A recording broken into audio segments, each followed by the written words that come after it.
Hello. 4 streams in one day. You might call it indulgent. I call it efficiency. 1 day to stream. Might as well have 4 different streams.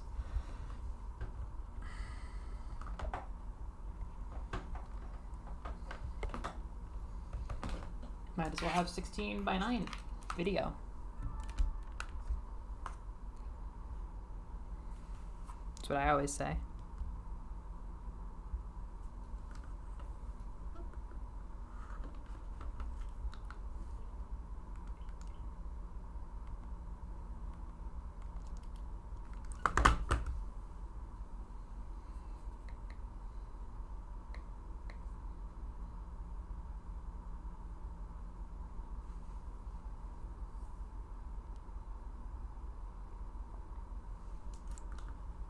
Oh, come on! Why is it still 4:3?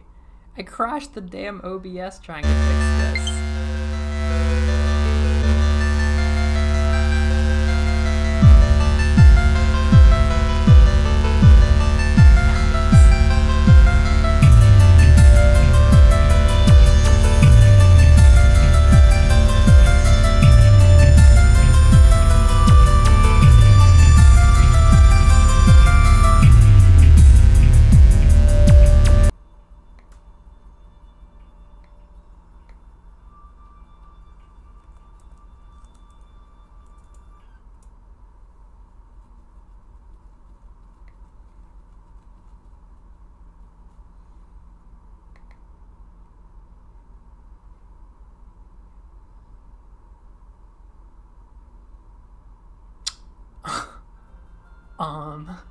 What?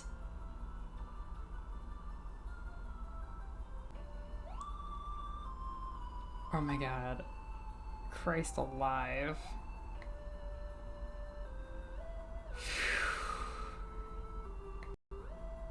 I crashed OBS again. I crashed it again, trying to... No! What the fuck? I know, we need Emmy Day so bad. All I'm trying to do... No, what the fuck is going on? Elgato is flipping the fuck out. And it keeps crashing OBS. What the fuck? Elgato's like flickering on and off. I have to kill this. I have to kill this. It keeps crashing OBS. Okay. Oh my fucking god. No, what the fuck is going on?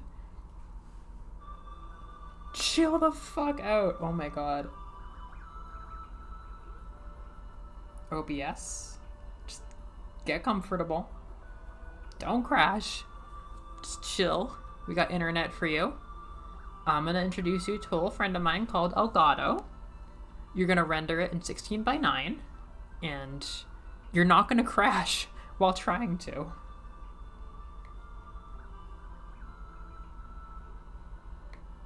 Oh, here comes my face.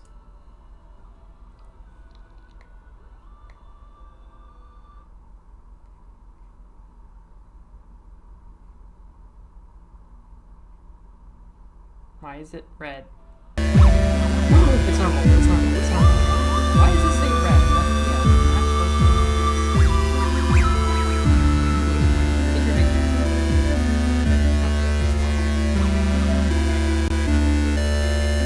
I am gonna pray.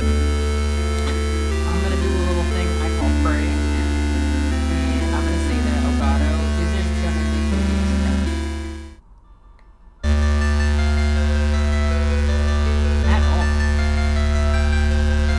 Oh shit, sorry.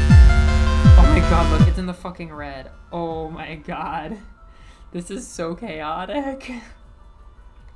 I will say, yeah, Axiom Verge can have kind of harsh metallic noises, but not usually that bad, and I usually turn them off, actually.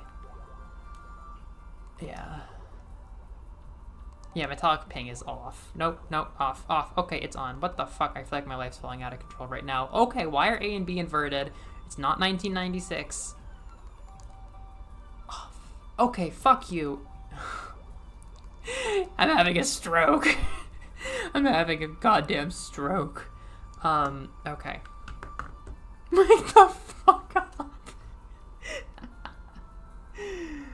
Holy crap. Okay. At least the Wi-Fi's been polite. And I will say, I was having an issue connecting to the Wi-Fi on my computer turned back on, and I'm like, is this actually an internet traffic problem? Or is this just like a technical thing, like genuinely? I'd prefer the technical, because then I could just get a cable for it. Probably. I think so. I'm pretty sure.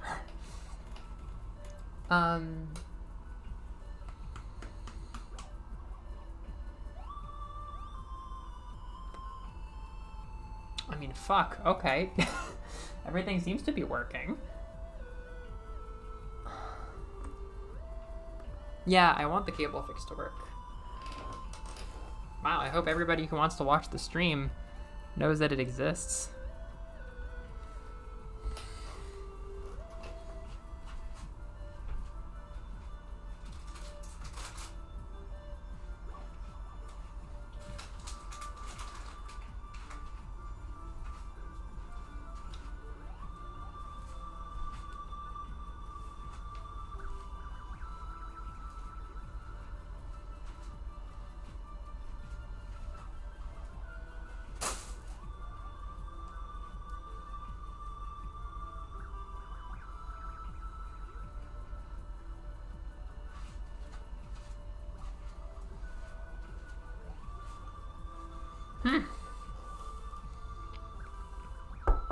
Knocking on my fake wood.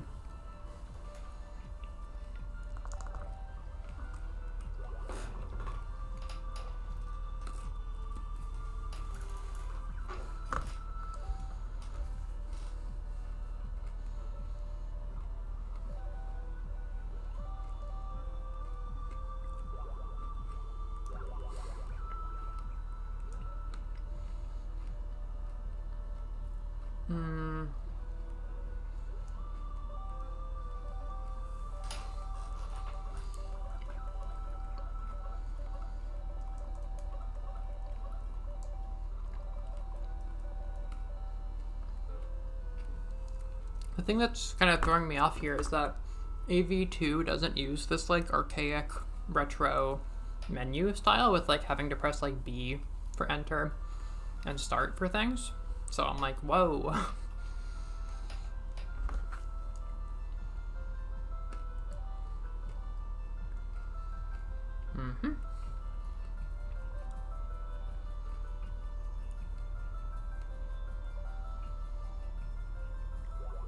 Okay.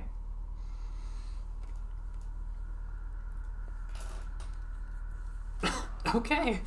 This is Axiom Verge. So I showed this last year with the Randomizer diary, but this is raw, unfiltered Randomizer. Oh my god, I haven't played this in ages, and I just played all of the sequel, so it's gonna be interesting. I think this is a very normal gun. Okay, it's a little bit of a weird gun. It's a little bit of a weird one, but okay. So in a randomizer, the items you get are random, which means that in a Metroidvania, the progression is random, and you have to be really clever about how to use what you get to progress.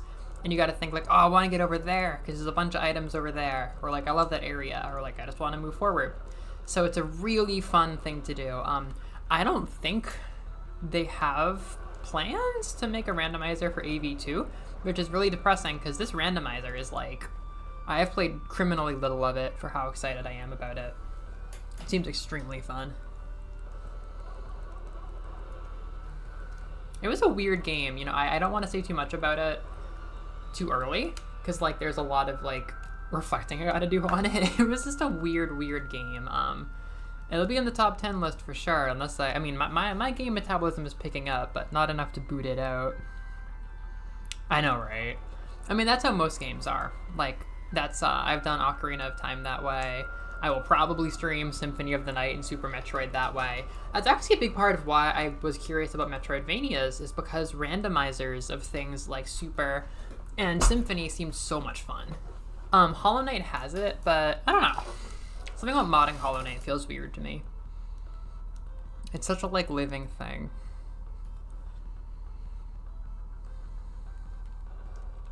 Can I reach this? See, randomizers come down to a lot of this. I don't think I can reach that.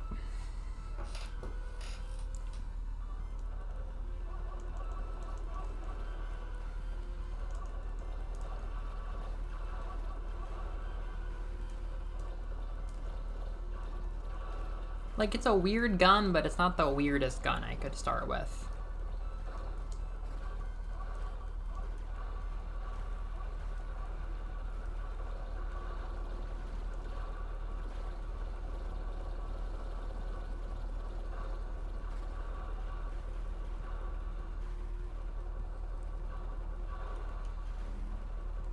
I think with Axiom Verge 2, I would also be curious if it's possible to do a randomizer or if it would throw off the in-game events too hard, because they had to remove all the in-game events to make this AV1 randomizer work.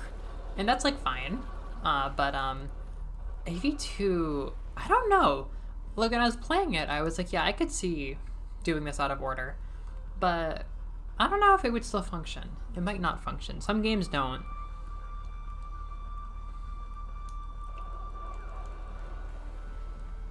I think I'm near something, yeah.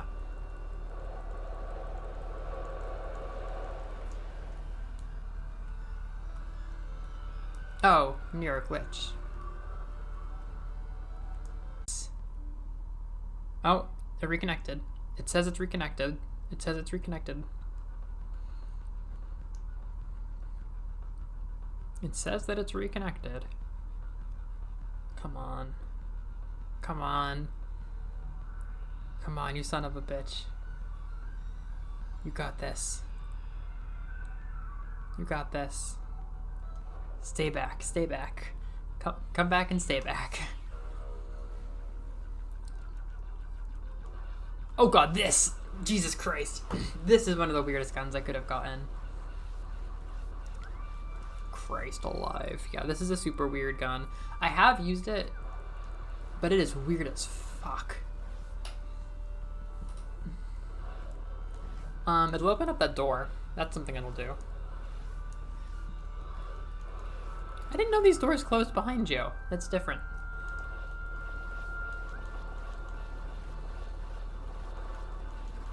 So it's got a gigantic range, but it's kind of weak.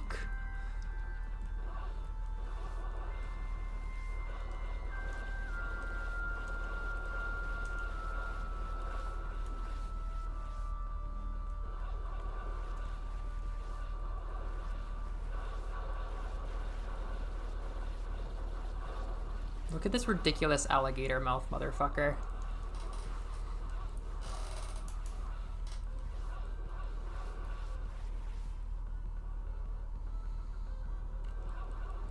Okay, what do we got up here?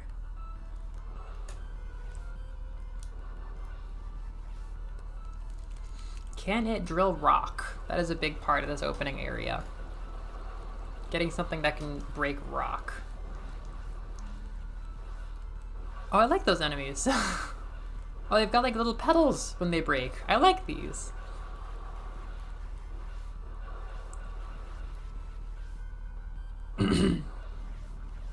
Yeah, I bet. I think I'm the same way, and I've seen a lot of firing animations.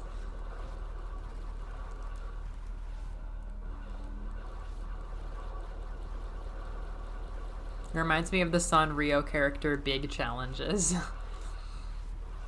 who was never released and was an alligator. Tomoimas.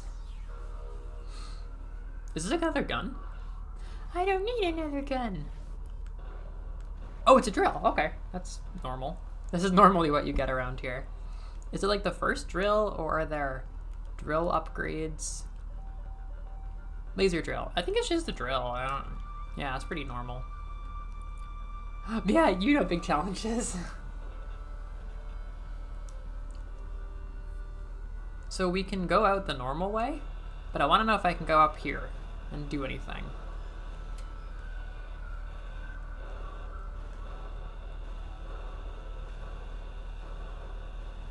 So far, I'd say this is pretty normal. Like, the guns you've gotten have been weird, but guns themselves don't contribute a lot to your forward progress. Whereas we could have been getting, like, something insane that, like, comes from the late game and makes us able to go to, like, all 9 worlds right for the beginning. Look how these guys are animated. I'm kind of endeared to them. Do you see what I mean? They're like, they're kind of cute. They have little eyes and they're kind of goopy. I'm just gonna wait for them. They're kind of serene. Oh, we've got like a normal health drop. Okay.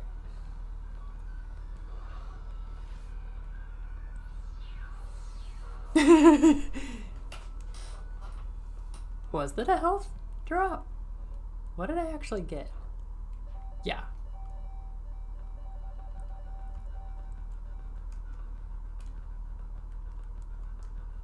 Yeah, this has been like remarkably normal. This is just like my story-free replay, basically. I'm gonna message Lance. Not that I want to jinx it, but...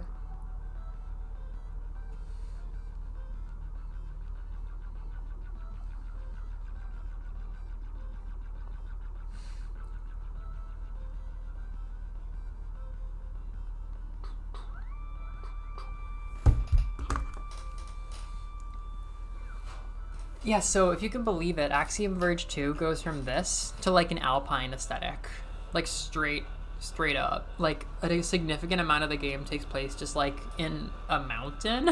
Like it starts Arctic and then it goes to like a really beautiful pine tree mountainside with like waterfalls and stuff and like caves around that and like other variations on that. And then it brings in architecture from some real world place that I don't specifically know. And then there's like weird glitch worlds and stuff, but like the main aesthetic is just like ice and Arctic. Like it is a stark departure from this game. Oh my god, sea angels. That's exactly what they are. Yeah, they're like sea angels. Yeah, in a lot of ways, it's kind of Breath of the Wild influenced, which is like not always my favorite thing to hear personally. But yeah, it's like instead of guns, you have like melee attacks and like a boomerang and a big pickaxe you swing. So it's like Minecraft. It's like, yeah, a pickaxe, a boomerang. You have a more powerful drone, and there's actually a lot more you can do with the drone. You'll see the drone soon. So it has a lot in common, but it's like you have these real world sections, and then you have like glitch sections, and like in like the breach world, which is I think here.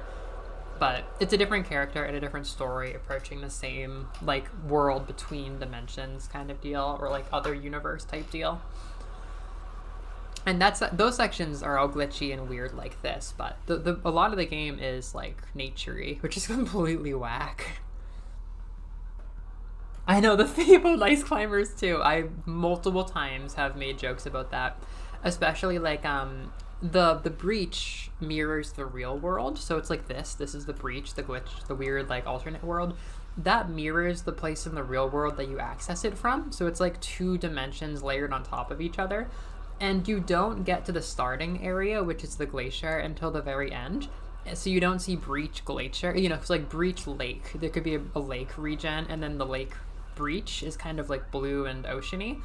You don't see breach glacier until very late, and when you do, it's like, oh my god, Ice Climbers 2, because the main game is more like a 64-bit, or I don't know, 32-bit, like more like less video gamey looking than this. But then they go even more video gamey with like an aggressive 8-bit style in the breach. So you get like this like 8-bit icy area as the final area, and it's like so exciting and epic, and it's like truly this is the Ice Climbers 2 we were waiting for the whole time. Or 3, if Celeste counts. Yeah, it's a weird game, but there's a lot that I love about it. It's gonna be weird to see how it sits for the final ranking. Do I have nowhere up? I can't really do this. I feel so normal. I'm going through such a normal progression.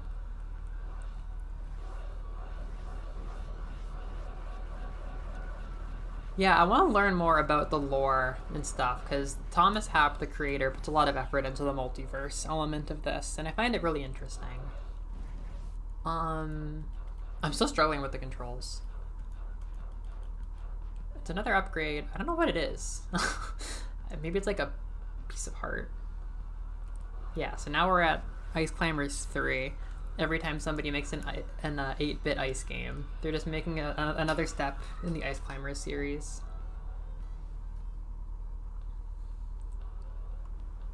Oh, we're going deeper. This is honestly, they kind of lead early with the creepiest parts of the game. Like, there are really creepy sequences later on, but the creepiest areas are honestly these ones. Oh, saving. I forgot about that. Huh.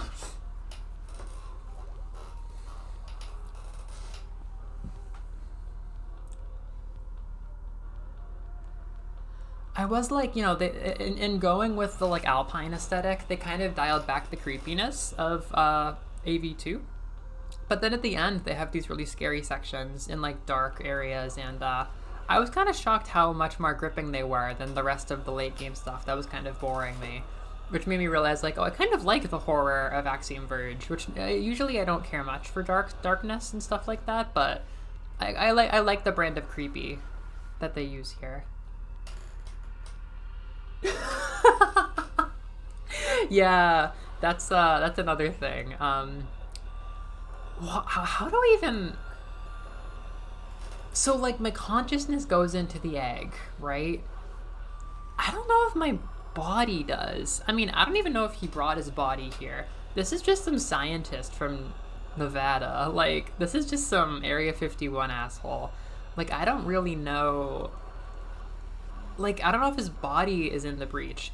In Axiom Verge 2, they deal a lot with the protagonist's body and, like, what's happening with that. And, you know, is her consciousness in it, or are there parts of the game where you have to leave your body? In this one, I don't think his skin and bones are getting moved through the eggs. I think it's just his consciousness. So it might just be his consciousness getting moved around. I really don't know what his body is in this situation.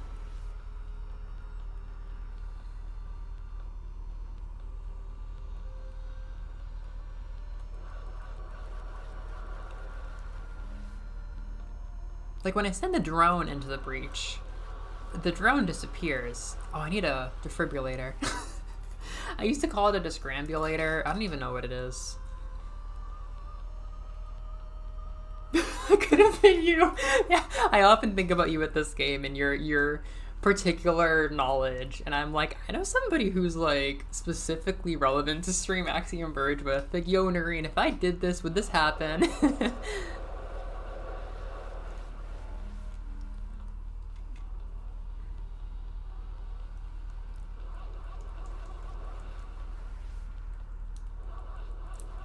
So far, this has been the normalest randomizer ever. I could have been going to the final world by now if we had a different hand. And Big Challenges has been pretty good.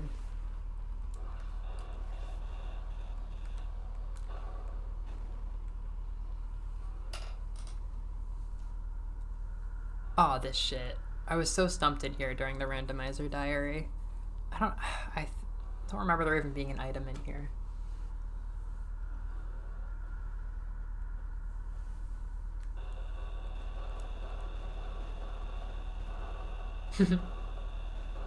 Oh, fuck, yeah, these things are like the scariest enemies in the game, and they come at you so early. And they're also hard to kill. Big Challenges is not really up to that challenge.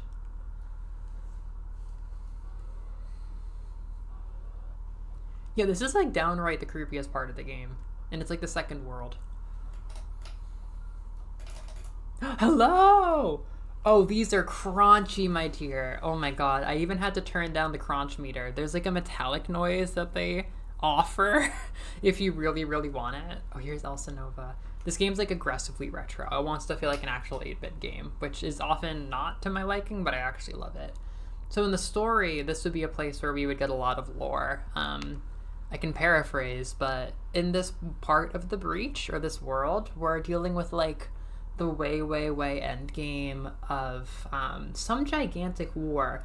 Basically, some foreign force came in and started to really rip shit through this dimension, and these gigantic computer women, who are so much bigger than you can fathom, were like, I think, both leaders and also like weapons of the war. So they're like helping us, and they need like our help to like figure out what's going on and deal with the big bad. But in this case, I'm doing a randomizer, so the story won't progress.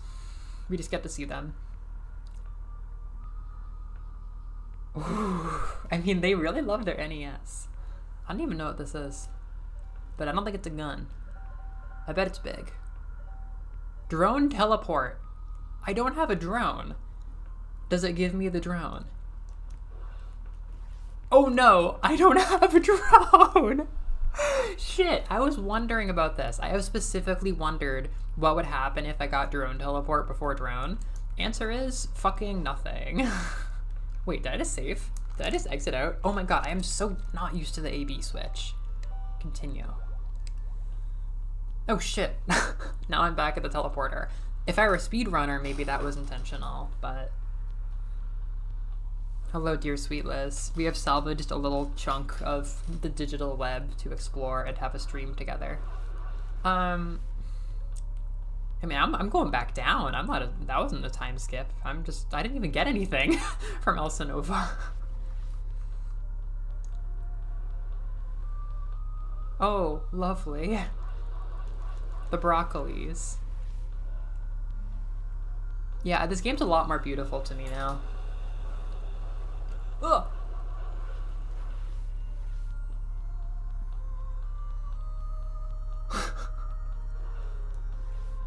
Literally.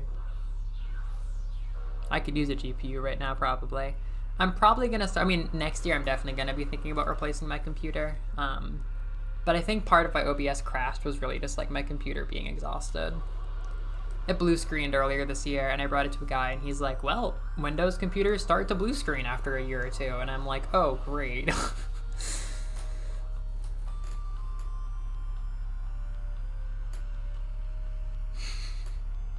Literally, yeah. Mob Psycho changed the broccoli game. I think I'm gonna switch from, yeah. How do I, yeah. Yeah, there's too many fucking guns. They got their own systems. Okay, so then I press B. I might have even been using this to fight the zombies in the Randomizer diary. This has given us 0 food for our Randomizer diary because it has been such a normal run. Yeah, Liz, do you know the Sanrio character Big Challenges? He bites like this. He goes, oh, and he has no merch. Tomo. Yeah, when I was talking to that mom and her kid on the gondola yesterday, the one conversation I had yesterday, that's not true, but I was realizing, like, wow, like, this mom does not talk to her kid the way that I talk to her kid. Like, I'm like, do desu ka? Do omoimasu ka? Tanoshii desu ka?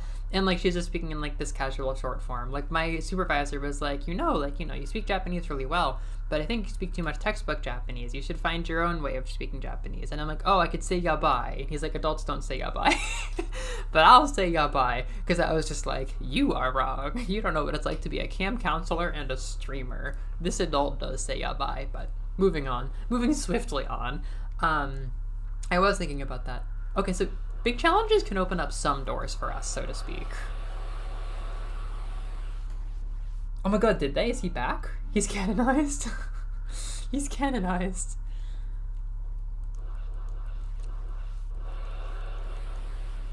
You know, the good thing about this kit is that I can actually beat the boss that we're stumped on, or I was stumped on. I'm probably never continuing that seed for Randomizer Diaries. We couldn't fight a boss because we didn't have the right guns. Like, guns aren't gigantic for progression, but when you can't fight a boss, they are. I think because of the green gun, we can actually fight that boss, even if it is hard and sucks.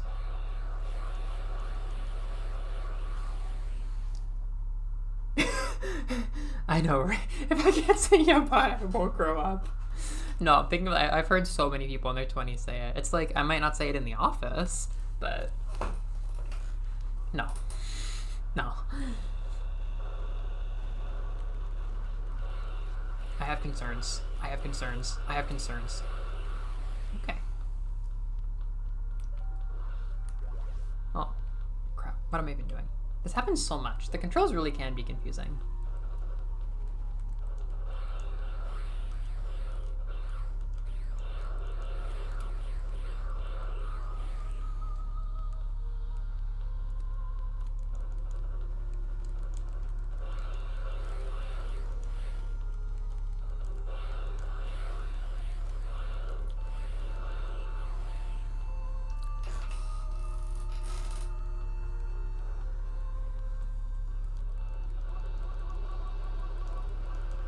Not to like laugh at myself, but I've caught up to what my randomizer diary was in like half the time. Just because I got like the normal drops for this area and drone teleport for whatever goddamn reason.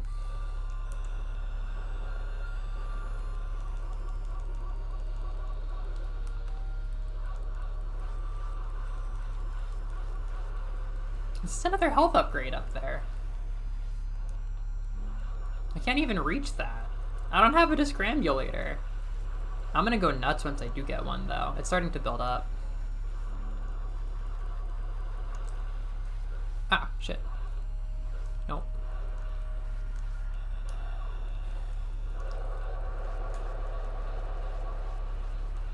Yeah, the zombies are like not only the scariest enemies probably, but like honestly some of the toughest ones to fight. I was telling Noreen, like, they kind of lead hard with the spooky and the scary in this game, and then it gets less scary. I need a discrambulator. I need a discrambulator. Crap. What the fuck am I gonna do? Oh shit. I should go fight the boss. Yeah, one thing about Axiom Verge 2 is it doesn't have bosses. Even the final boss battle isn't really a battle. Like, he was honestly so artistic for it, by which I mean kind of up his own ass. Like, it's a very cool game, but I have a lot to process about it because it was so bizarre. Like, it's subtly bizarre. It's mostly a normal looking game, but it's like, there are some decisions.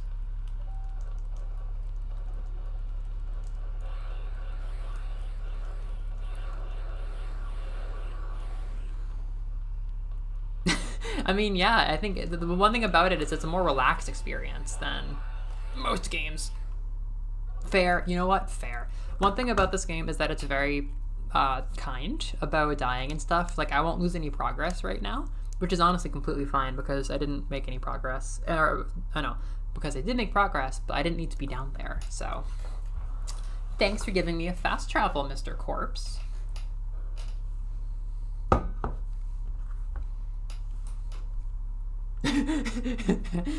The natural response. Now, yeah, this area is spooky as fuck, and it's only the second one. But then it gets less spooky. A little more planty. And then I get COVID. This is what I was playing before I got COVID the first time. So the green area kind of reminds me of being sick. Just like the entirety of Pikmin 4, as of now. No, I really do be like, I start playing Axiom Verge, I get COVID. It's a very quick connection. Not right now, not right now, not right now. I have picked up the game and not gotten COVID before, but starting a new one, 2 for 2. I got COVID.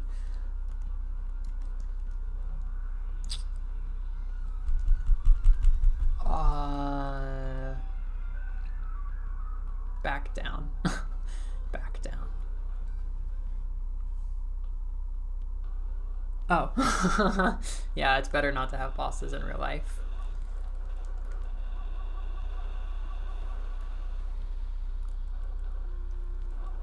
This gun's so weird to me. It's like, oh, you know what it's like? These guns are like the Kirby Air Ride cars, where some of them are just complete nonsense. But if you're interested, you can make them work to some degree. It's exactly like Kirby Air Ride, honestly.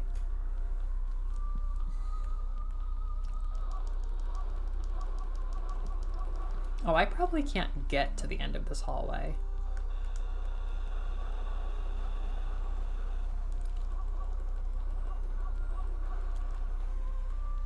Can I get in here? Yes. Oh.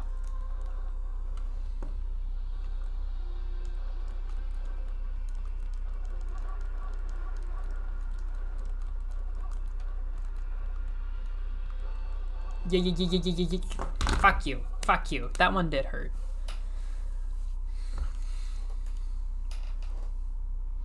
Should I even try this hallway?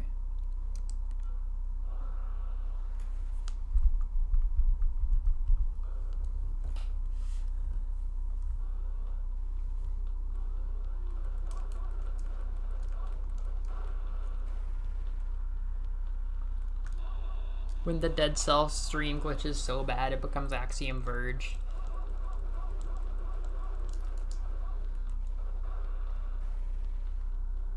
He was a fighter. I'll tell his parents that They should be proud.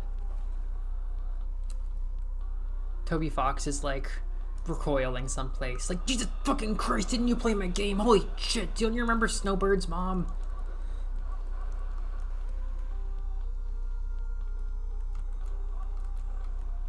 I will be respectful of the broccoli and I won't die fighting it. I'm gonna use big challenges.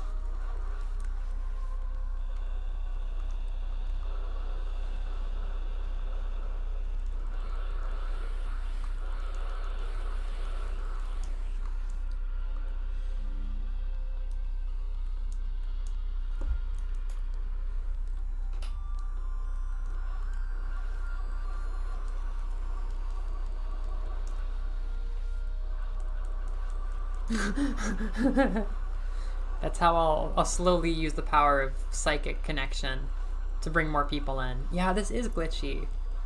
What do I do without a descrambulator? What do I do with drone teleport? Absolutely none of this is drone teleport.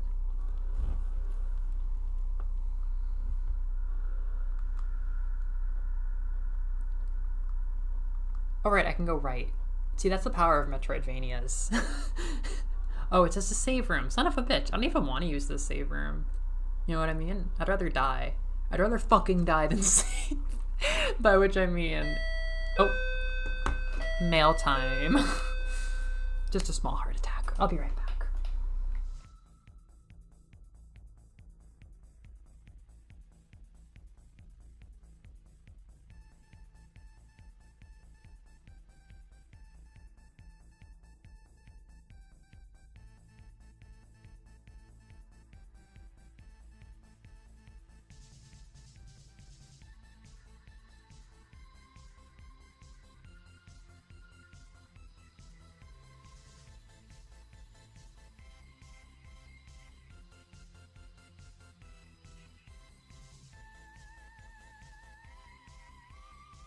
I have cereal and peanut butter and jelly now.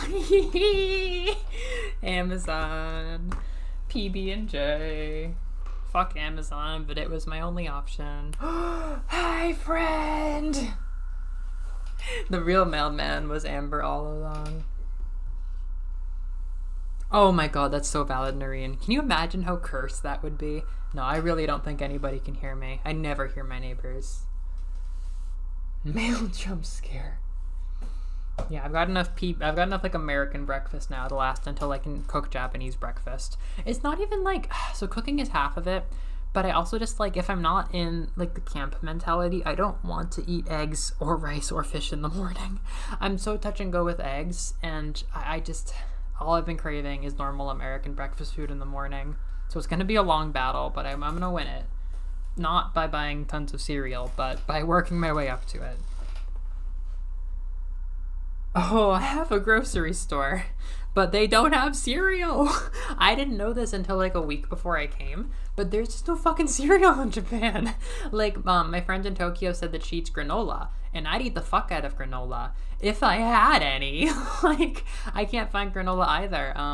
Today after the stream, I'm gonna go, after I keep y'all up till 3 a.m., I'm gonna go to like a different supermarket, just like walk a little bit further. But no, I've got cone beanies, I've got mini cone beanies, I've got my supermarket that's close, but none of them have granola, and sure as fuck none of them have cereal, peanut butter, or jelly. They barely have bread. Oh my god. Okay, so Noreen, here's part of the problem. My only breakfast food is natto. That's the only thing I found from camp that I'm like, I would eat that. But when I think about eating just natto and bananas, I feel ill. So I've barely eaten my natto, because like one morning I tried to have just natto for breakfast, and I'm like, this is not a breakfast. I was just like, this isn't a breakfast to me. Like, I've been fine with most things, but my body is being very picky about breakfast.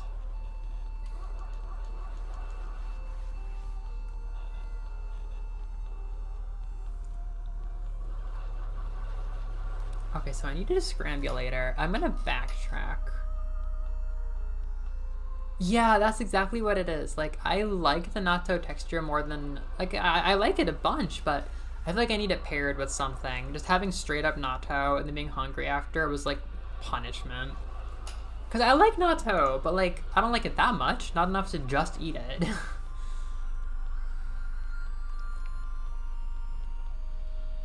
No, like, I mean, I was eating everything at camp this summer, but now that I'm actually here, it's really hard to get myself to want to cook anything. And I made my first curry, and it was good, but it was also gross as fuck, because I think I put too much oil in to begin with, and then I cooked pork for the first time. I had pork curry for the first time, because there was no fucking tori niku at the grocery store, and it was really oily. I didn't realize how oily it was, but at the end I was like, what happened? Because like, it wasn't simply watery or chunky, it was a secret third thing, which was oily and distilled, and it was the grossest curry I'd ever seen. So I was like nervous about making my stomach upset, because it's like my constant fear when I'm cooking with oil is putting in too much oil and upsetting my stomach, because I once sent myself to the hospital doing that with eggs. So I'm like, oh, I'm gonna eat too much oil and I'm gonna like not be able to digest it. But no, for this curry, it was just like the pork was so greasy that the curry came out gross. Yeah, that is actually, and that is like a comfort kind of thing. For breakfast pastries, like, you know, there's no shortage of pastries here. Like, the Konbini has so many little bready products and snacks, and like, I've had melon pan in the morning, and I think that might help with the natto. But I haven't had like a consistent, like, on-hand breakfast pastry. Now I've got really good bread that I love, like I seriously love, and some peanut butter and jelly, but it's tough. Cereal's gonna kick ass though. Cereal's gonna be helpful for a while. Yeah, that's the thing. I think I do need to go full like rice and possibly even soup at that point, which I'm not close to being able to like really produce consistently. But you know, it's fun. It's fun to have cooking be my biggest issue. I mean, my other biggest issue is getting hormone stuff. That's been really scary, but I'm just kind of working at that day by day, finding people who can prescribe them. It's like I'm either going to solve it by having shipments from home or finding a doctor here. This is very complicated. And scary. That's the bigger thing. It's scary. It's stressful. I'm lucky that my transition has largely been pretty easy because I speak the language and a lot of stuff is prepared for you with the program that I'm on. But no, the hormones are just not, it's just stressful. It's stressful having to figure that out on the go. So normally people will bring a year's worth, but I didn't understand that part of the application process and I did it wrong. So I only brought 3 months worth. So I think I'm gonna have to either set up my parents mailing a year's worth, which is like, you know, that could be fine. It would just involve going through the right people, or I can find a Japanese doctor. And I'm just not sure of how specific of a doctor I need to get to. Luckily, there are 2 trans clinics not far away, which is a blessing because this is a rural prefecture and there might have been nothing. But it's like a 2-hour train ride, so I have to take time off work if I go there or go on a Saturday. It's like, it's not impossible. It's not logistically impossible, and there's a lot of options. It's just a bear. It's just a bear to have to work with, so I've been pacing how much I stress myself out with it. Because it is definitely my biggest stressor, but like I'm trying to manage how much I front load it, because I always front load stuff and throw my energy at it till it's not a stressor anymore. But in this case, I just don't want to. Like, I don't want to spend this whole week that I have off from work on the phone with my doctor, because I think it's going to hurt the like process of adjusting here. So I'm kind of taking it bit by bit and asking for help where I can. And I mean, it's interesting. Like, I can't deny that. Like, oh, you're gonna write a thesis on dysphoria in Japan? Go and get a diagnosis yourself. Like, oh, this is big. This is big right here. So yeah, it's like, it's definitely a bit interesting, but it's also super stressful. I'm just trying to work on like not being so overwhelmed by it and like adjusting to like the precariousness of being dependent on medication. That's true. I have to call Chi. Yeah, but no, basically my only stressors are like breakfast and hormones, which could be a lot worse. Dude, this is like the biggest thing. Me and my friend who came here from college, we're just like, how do you do this job without Japanese? Like, I don't know. I spent the whole day with my friend yesterday who's new, and like she's figuring it out and she's like studying and stuff like that, but like it's so much harder. It's so hard to do this job. Come on, big challenges. Like, I don't know how you even get a haircut if you don't speak Japanese.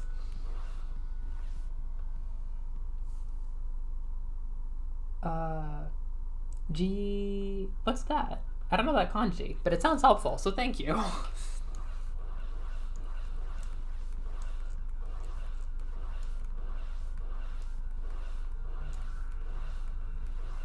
This is so close to working right now.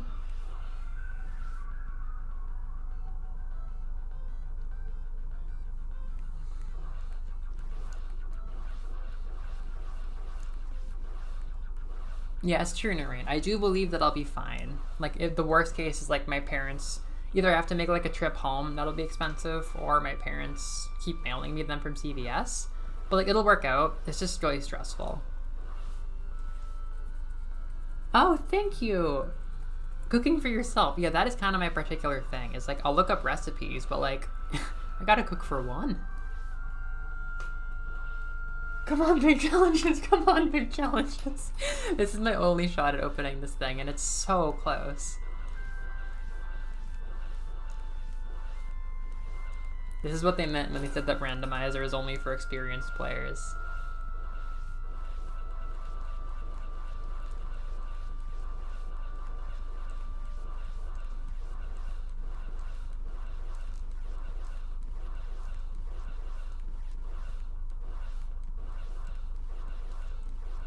There's like a yellow line that appears when I jump with it. That's like kind of glitchy.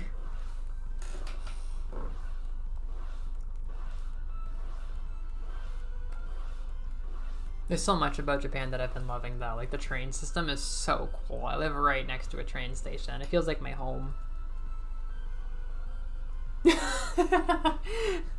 Breaking Bad estrogen version. I feel like they're gonna be knocking on my door if I even say that. Oh, here we go. This is real. This is what I wanted.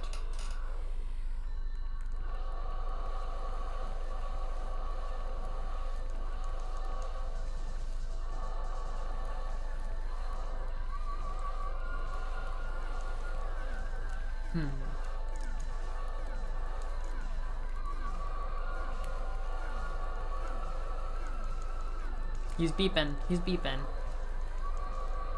What a gross boss. Look at that fucking tail. It's so gross.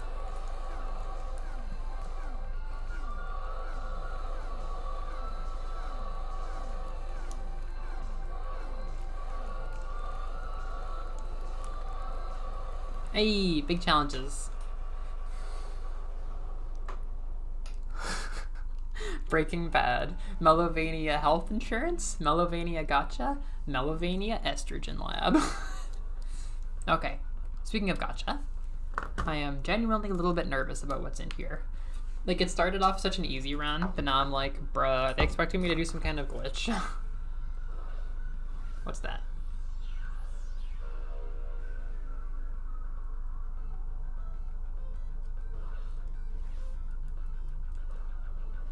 Whoa!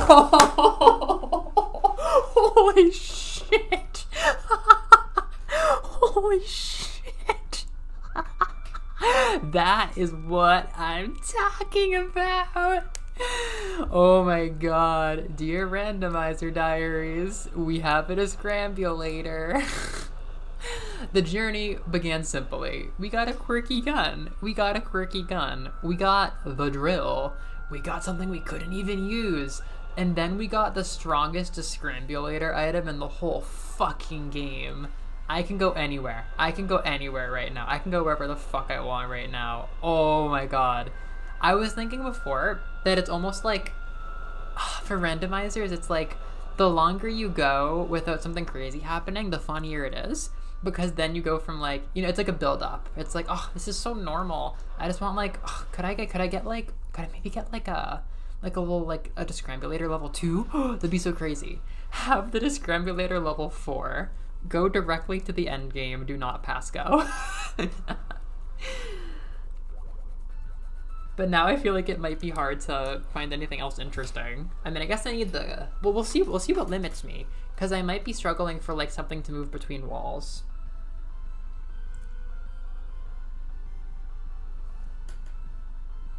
So yeah, in this game, we're living in the Breach, which is kind of like, I think like kind of a data-based world or something. But for some reason, it can be like descrambled, like the fabric of the reality can be reshuffled, and you get stronger and stronger tools for doing so, and getting to like the glitched versions of things. And I just got the absolute strongest one, which is this incredibly dramatic explosion. It starts with like a little beam phaser thing that like, you know, it's just like, and you can like unscramble one thing. Then you get a stronger beam, and you might even get a third level beam, and then you get a bomb that just completely shuffles up everything. It can open up any level of descrambulation. I'm like debating, should I go back and like, you know, pace myself and get a couple things from the first area that I know are behind descrambulation, or should I just say fuck it and go to like stop? I think I'm just gonna go. I'm gonna have fun with this. Also, it'll probably be more fun to have to backtrack later, because at this point we might have already lost a lot of the intrigue, or we may have seen all the intrigue with that one drop. Yeah, please give me my descrambulator weapon. Fire! It's so dramatic. And I can't get up there. I can't fucking get up there. I don't have a jump. I don't have a drone. I can't fucking get up there. That's so fucking funny.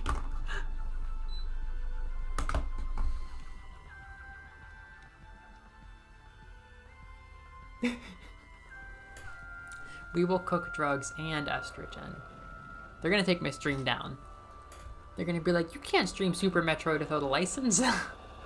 Oh, speaking of which, I've been thinking about getting, I think Liz knows, I don't know if you two know, I've been thinking about buying stuff, because I need to pace myself, right? Like, I can buy anything I want in Japan, but I don't want to end up with a ton of stuff. So I've been thinking one fun thing to put, like, a little bit of money towards, and, like, have, like, you know, collection kind of come out of it, is a Super Famicom. Because there's, the music stops. Because there's, like, a lot of Super Famicom games that I already love, and I've never had hardware for that. But I believe, like, the Super Famicom is even less clunky and chunky than the Super NES, which is, like, I've seen a Super NES a few times. I don't like how it looks. It's just too clunky for me. But I'm gonna check out, like, how I like the physicality of a Super Famicom. And I might, just, like, while the prices are lower in Japan, get a collection, because Super Mario World, Super Metroid, it's a great start. And then there's just so much stuff, like, I'm probably gonna fall in love with SNES Donkey Kong Country, right? And then the Kirby games are pretty solid. They're, like, not my favorite, but I like them, and I would certainly play them. And, like, Link to the Past, I should love, as Liz knows. For all intents and purposes, I should probably love Link to the Past. But even aside from that, it's just such a pleasant era that I might even fuck around and buy, like, weird games. I don't know. I can't go anywhere, but I can reshape any fabric of nature that I wanted. That is exactly the mood right now. But I can't go anywhere. I don't have any movement upgrades. The intrigue factor remains. Long live the randomizer seed. Linky Past. That's right, I could play Mother 3. Oh my god, Liz, come over. Imagine playing Mother 3. I constantly... Actually, I don't think you have read Flying Witch, Noreen. There's a bit in Flying Witch where, so the main character is just, like, this funny, airheaded, like, young girl witch who's, like, novice and learning her way up. But her older sister is this incredibly bizarre bastard character who will just, like, pop in and out. She's, like, a genius. She's, like, ambiguously, like, 10 or more years older than her high school sister. And she's, like, a genius. Like, she's just an incredibly good witch. And she'll show up and do whatever the fuck she wants. And there's one bit where she's trying to make a really, really powerful potion to reverse, like, a curse that she accidentally had placed on somebody, like, her friend. And she needs, like, the rarest stuff in the world. So this lady is like, yeah, I mean, you can't really do this. Like, you would have to teleport in order to get, you know, these Alaskan herbs over here in this short of amount of time. And then she's like, God, that's right. So, you know, people who can teleport, that's like 1 in a million. There's so few witches and warlocks that are strong enough to do that. You have to spend so much money. And then the whole time this arrow is pointing to her in the manga. This like arrow over her head, arrow next to her for the entire conversation. And it's like, knows how to teleport, knows how to teleport, knows how to teleport. And then later in the conversation, she's like, I know how to teleport. That's how I feel all the time with Japanese. I'm like, God, if only we had somebody that could speak Japanese to translate Mother 3. God, if only somebody spoke Japanese. I don't speak Japanese. I speak Japanese! I constantly forget that I speak Japanese. It happens to me every day. Like, God, we can't go there today because, like, nobody speaks Japanese. I speak Japanese! Wait, there's clearly something in here. Fire! Oh, wow. Oh, yeah, but there's GBI.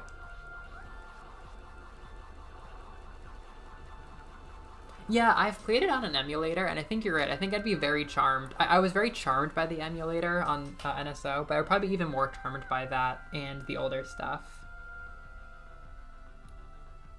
Liz, you will be able to read Mother 2. You will.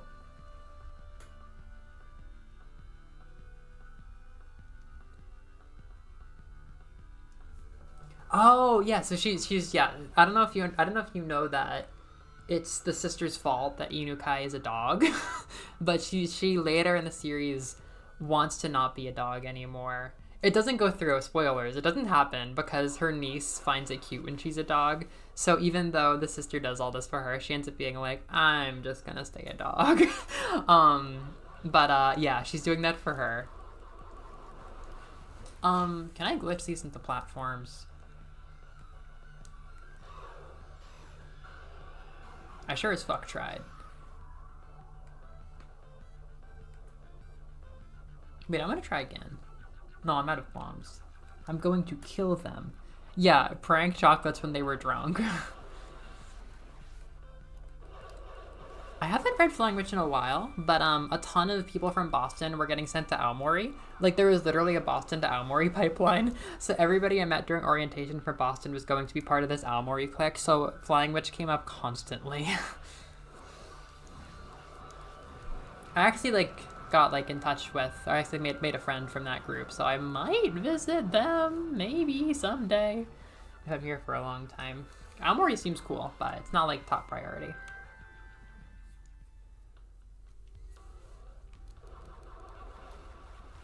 I can discrambulate anything, but I can't go there. That's too funny. That's why I love randomizers. I've not played nearly enough of them.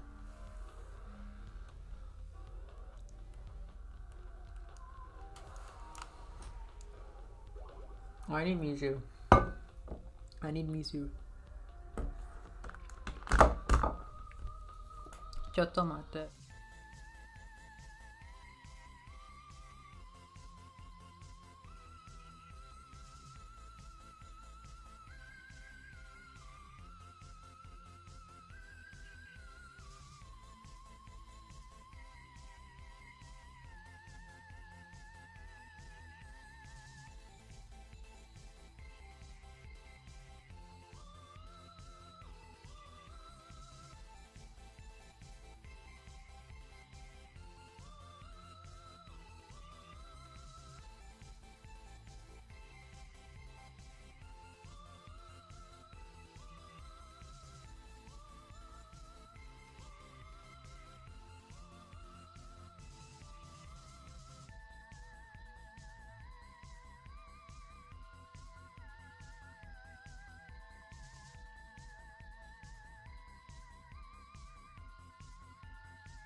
Meow, meow, meow.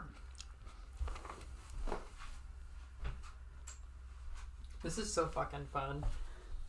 I've always, I don't know why, I've been wanting to stream this forever, but I just haven't.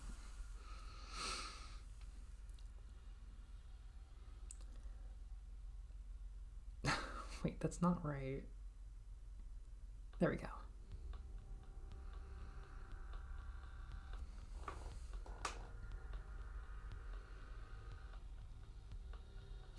Yeah, Liz knows mother good.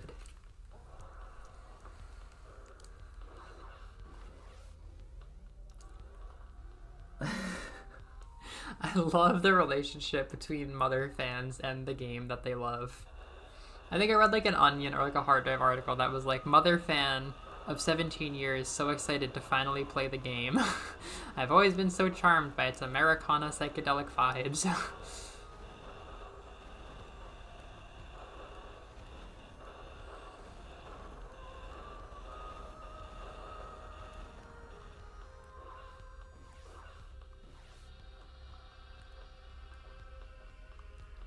I actually had the fan translation for a bit. My friend Justin and I, he actually played it when we were playing a bunch of emulators and stuff. Or at least we had the Virtual Boy and we thought we were like the mafia.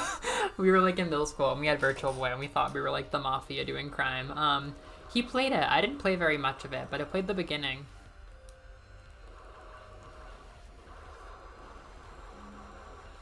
But it's such a cool goal to have for Japanese.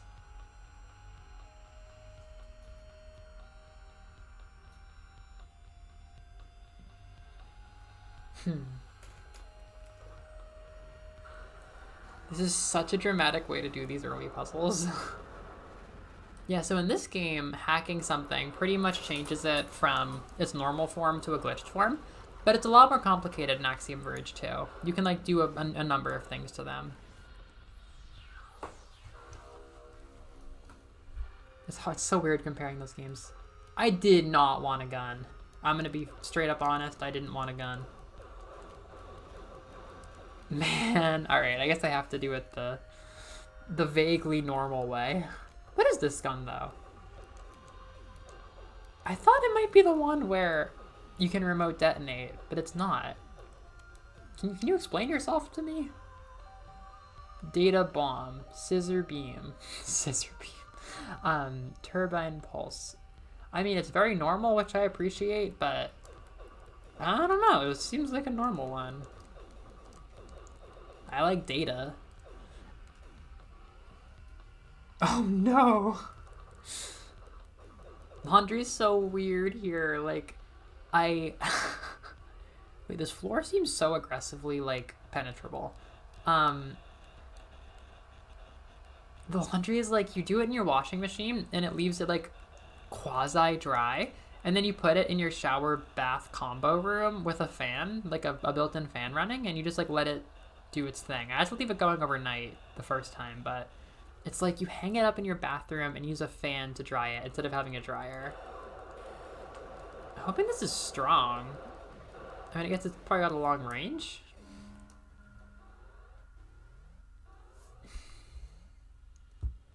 I didn't want a gun.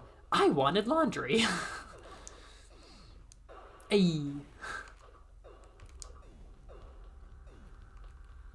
Why didn't I go down here? I guess this is why. Hey! Yeah, that might have been like a seriously late game unlock normally.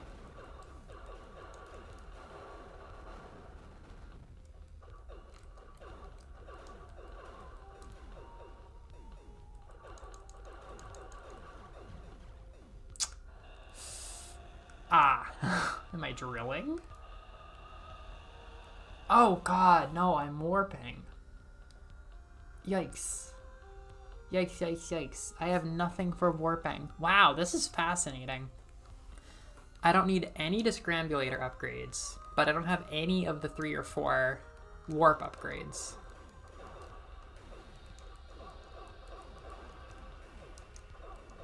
This is like the normalest gun ever. I've never used it before. I've never even had it before.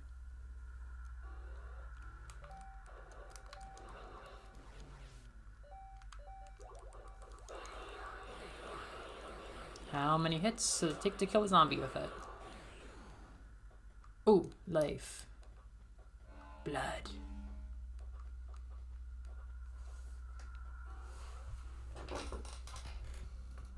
Oh, hi. This isn't saving.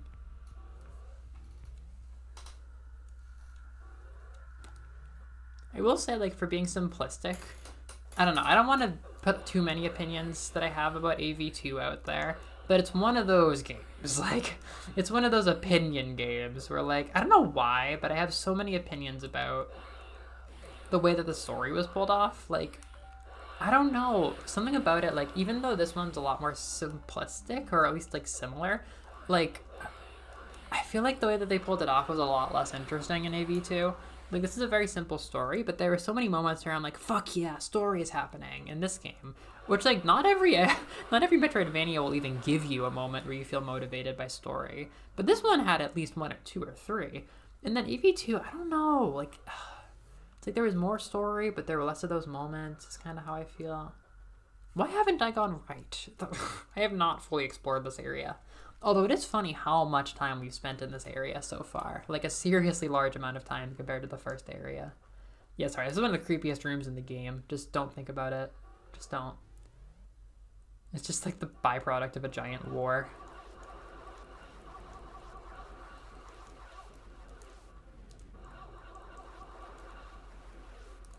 I meant to find like a room gated off by bloopy bloopies, of which there are many. But I think I found area 3? Possibly? Maybe a boss. Possibly a boss. Probably a boss. Oh, but I can totally beat it with this gun. Thank you, data gun. I've always been a fan of the blue data gun. I've been like, data bomb, nothing like it. That's the data I want to hear. Ever since I got it. That's how I felt. No, I can't even beat this boss. I can't even beat this boss in the seed. That is now lost, I believe, but the one that I was using for Randomizer Diaries. Because my gun's not long enough. Oh, wait. Dione? No? Okay. Yeah. Can't hit that. You weren't ready for the data bomb, were you? Haha. The data bomb. When they tell you your dog's dying.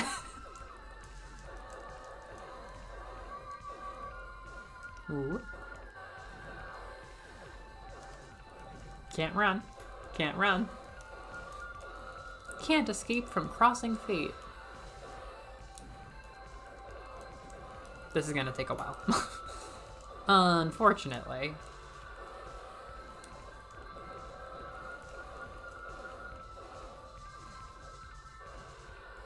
Fuck.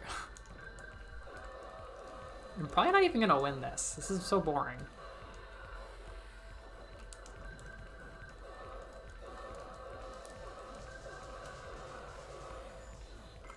Fuck you.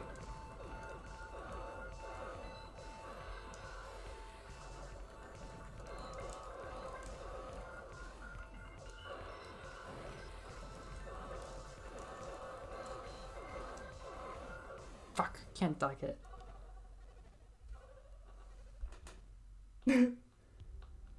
The data bomb. Yeah, when you get... That's the data bonk.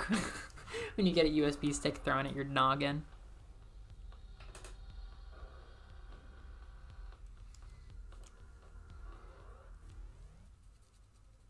My brain's like, yes, that is how throw is spelt.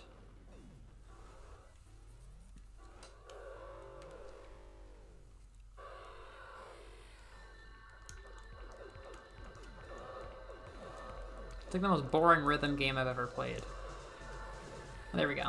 Ducking is fun. Ducking is not fun.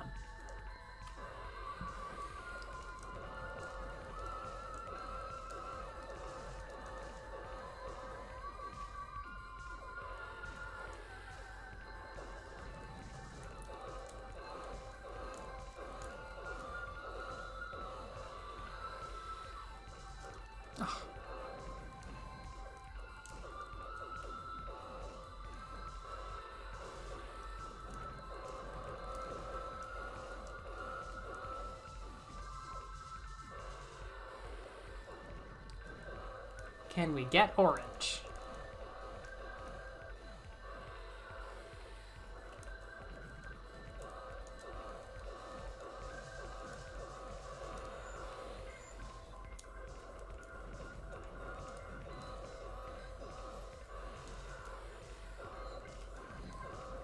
Orange.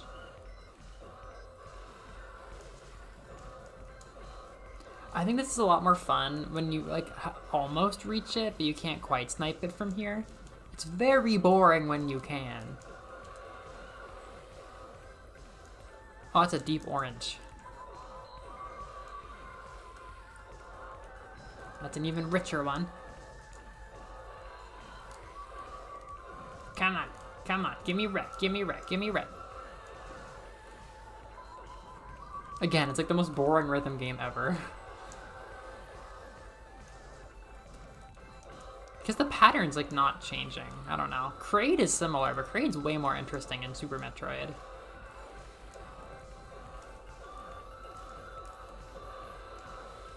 We have Kraid at home.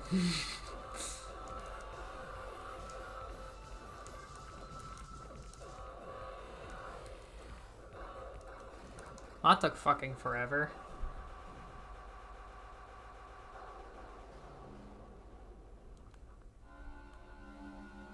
Up on Mitch. Going.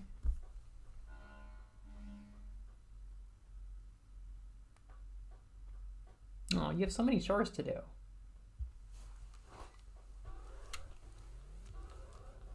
I'm glad the stream is making you productive, question mark? Making you realize you have all these things to do.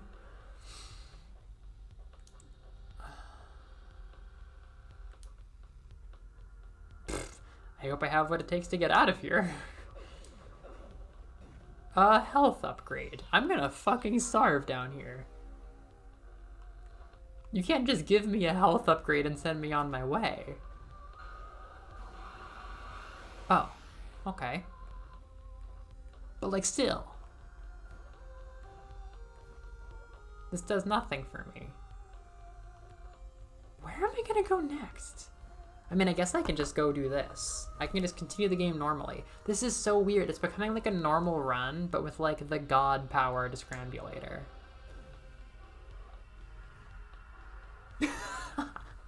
Yeah, we're in the peak blood tech hellscape of it. I'm like, I don't know, maybe there's something to discrambulate there.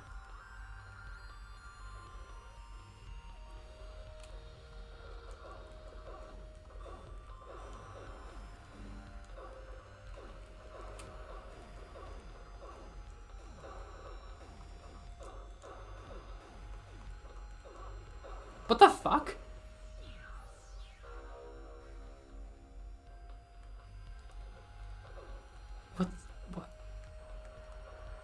What was that? Oh my god, everything slowed down. Oh my god, even the inventory slowed down. That's such a weird thing. Oh my god, I just...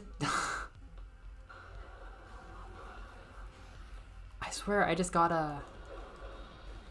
Oh, it's a jump upgrade. It's a jump upgrade. I just got a jump upgrade. I got the same thing in the Randomizer Diaries, and I was like, what the fuck did I just get? It's a jump upgrade. That was just lying on the floor. Talk about unceremonious.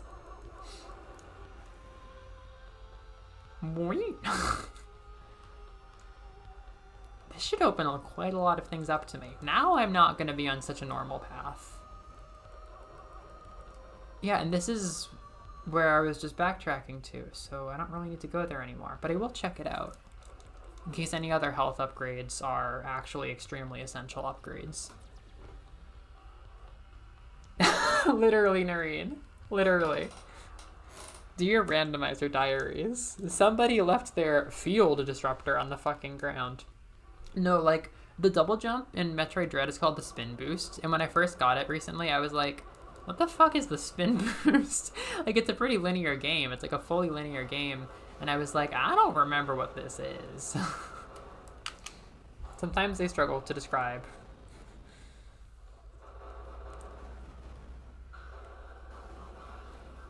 The field disruptor. She's so pretentious. Just call it a double jump.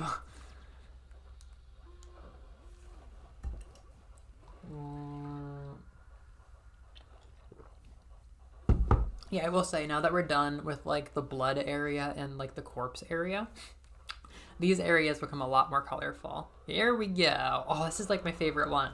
But it really does remind me of getting COVID.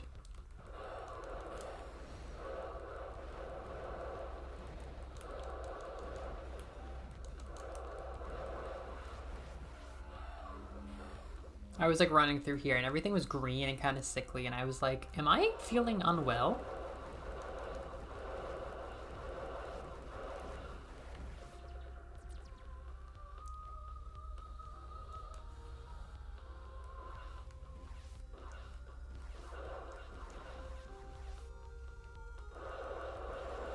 I always check down here and there's never anything down here. Or so I thought. So I generally think.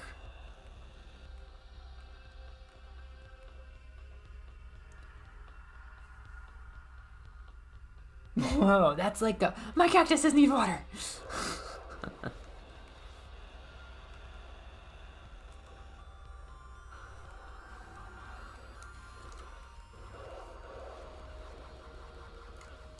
Liz, you have outlived everybody I know playing Animal Crossing except for my sister, who will still be playing it when the dinosaurs come back, and my friend Max, who is playing it now.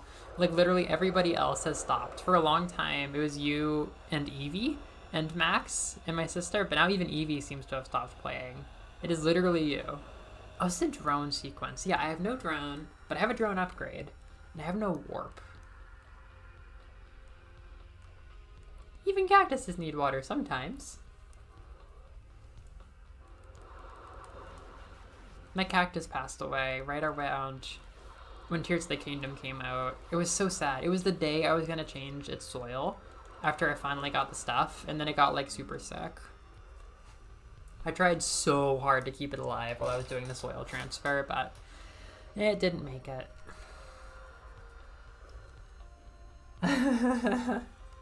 1,000,000 years Animal Crossing. It sounds like lemon grab.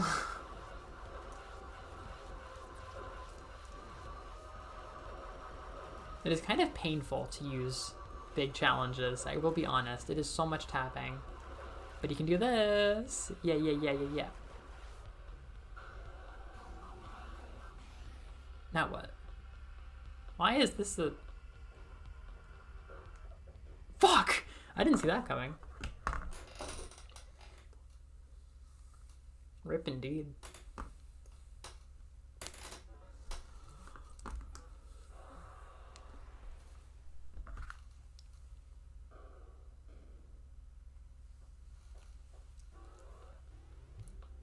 Yeah, my guy was like a small amount of water once every month. Maybe I'll get a plant here. I don't know. One plant would be nice, but there's not much light.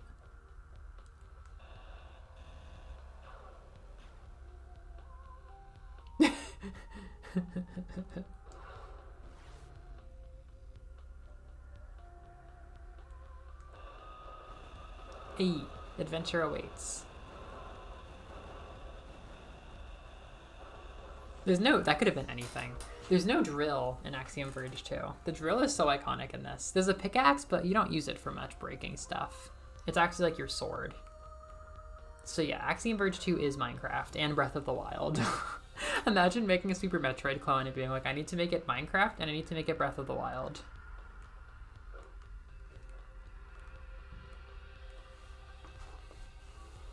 I can't believe I've done Worlds 1, 2, and 3 in order. I've never done that in a randomizer, even though I have, like, the God Discrambulator bomb. And I'm gonna use it on uses. Oh, wow, that's not what I expected.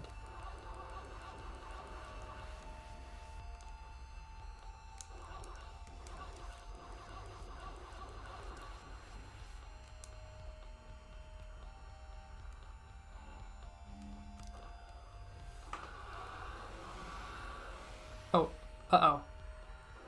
Oh, shit. Oh, I fucked it. Okay, I got myself trapped in there. I jumped in while it was changing.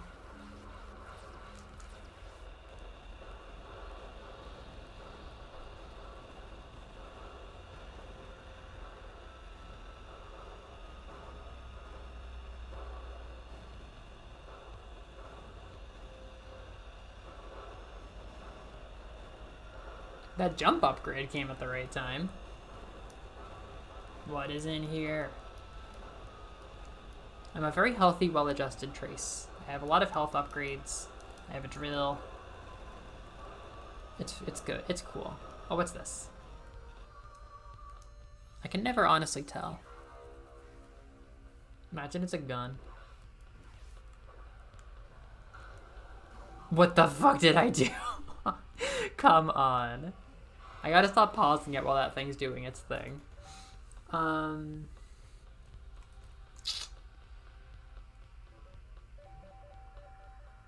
Enhanced drone launch. But that's not a drone. Oh my god. I have all the upgrades for the drone, but I don't have the drone. We can't use this. Continuing on.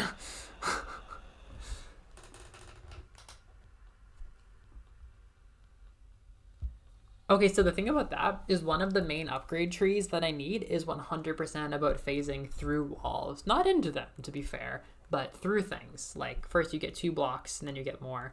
I fucked it. I really fucked it. Oh dear, I really fucked it. I don't have a discrambulator that doesn't require batteries, but I don't have any batteries for the discrambulator bomb. And I fucked it. Where like half of this isn't letting me through and half of it is. How did I not mention it? Yeah, this is a randomizer run, so there's no story, and things are weird. My progression has been pretty normal, except it's getting weirder.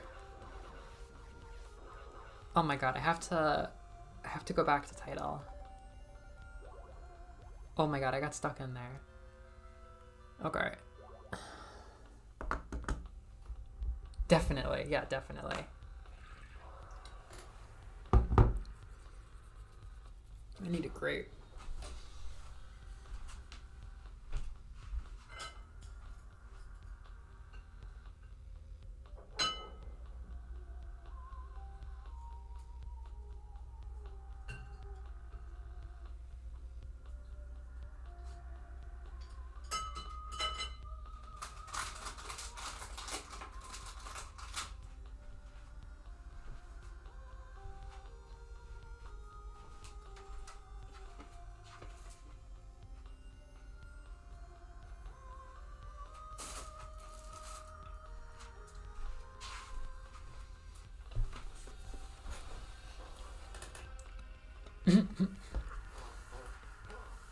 Would that I had a potato.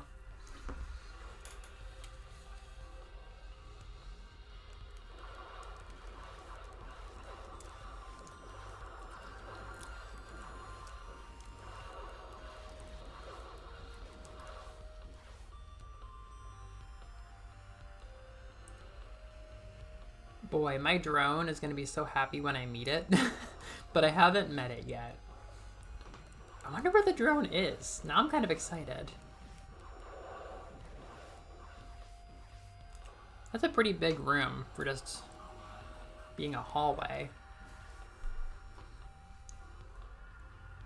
What the fuck? They're gonna teach me my ABCs after this? After everything I've been through. You know, this might discrambulate the lore booklets, which is really motherfucking funny. Because I don't have any lore booklets. That's pretty quirky timing, I have to say. Is that what this is? Are you gonna teach me how to read? Sudrin? Passcode tool. Okay, I don't know what a passcode is. But I think it's the Rosetta Stone. I think it's for reading lore books. It's like, yeah, it's 100%, yeah, prepping for your cat you don't have yet. Holy shit. This area is annoying. I remember that about it.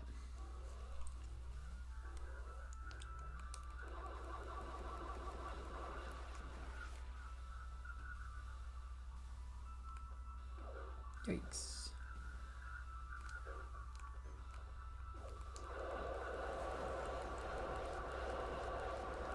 We fight.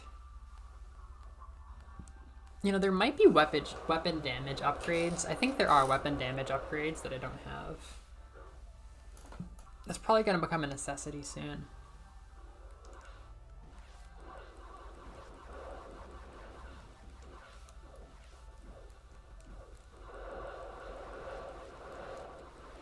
That thing is creepy.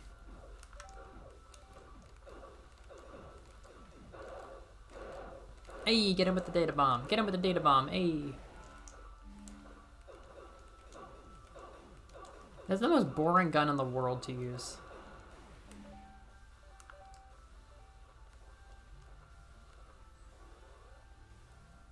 Hey. Cook him like an egg. That's what I'm always saying.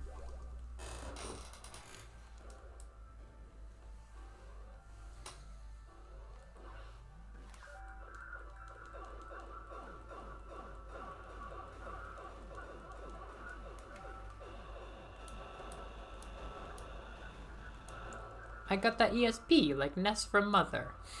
And I got nothing.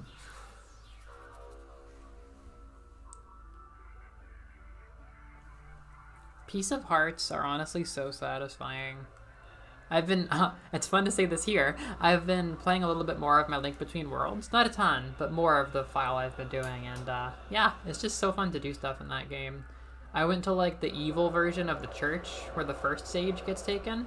And yeah, it's just like a big puzzle to get a master ore and some heart pieces. And I'm like, I love that. I wasn't in the mood for a dungeon right now, so I love that.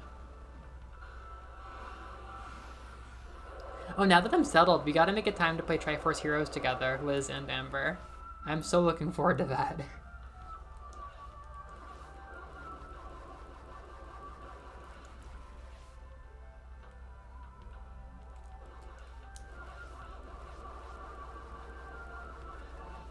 Motherfucker!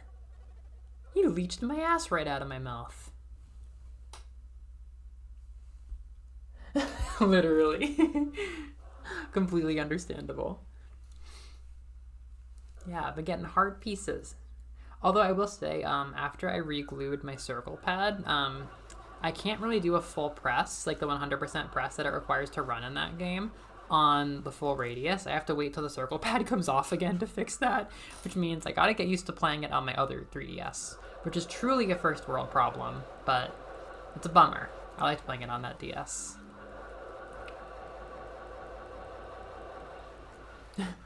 Keep your thumbs happy. Keep the thumbs happy and the circle pads well oiled.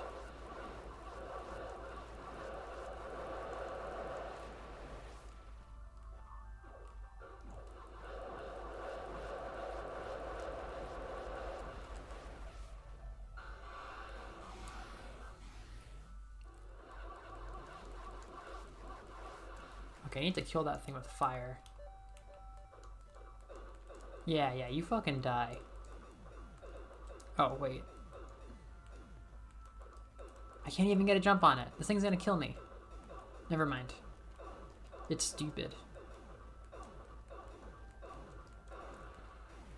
Oh god. Just stay over there. Fuck. Oh my god! I can't kill these things fast enough. Oh no. Some people definitely let it go bone. Genshin. What kind of characters do you like, Naoto? I feel like I don't know your Genshin opinions at all. I have very few myself.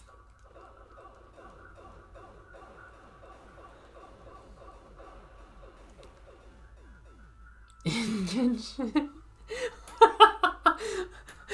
I put my thumbs in the thumb destroyer.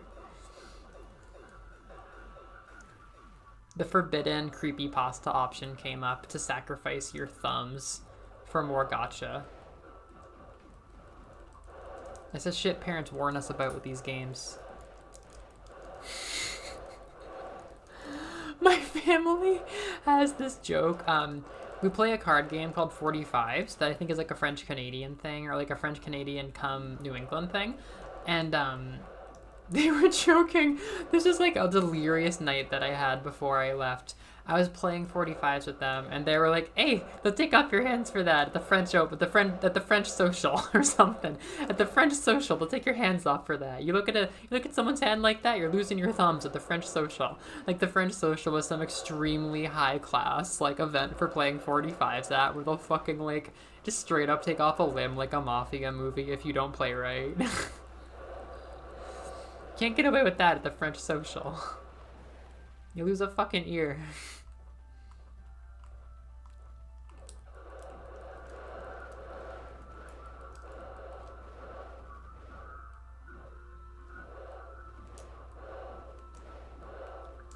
Get fucked, you monster.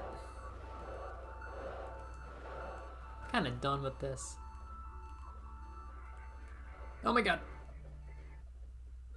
I got decked.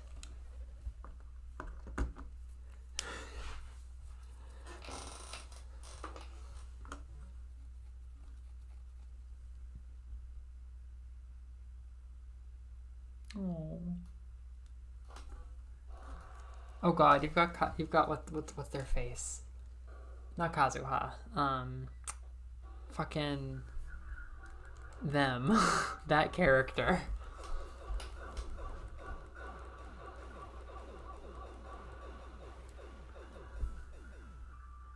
What is a French social? I don't know. It sounds like a place where you play 45s and your life is on the line.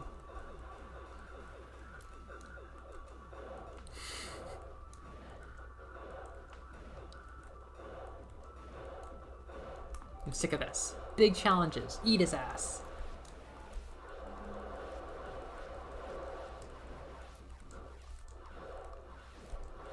Hey, what did I say? This room is obnoxious.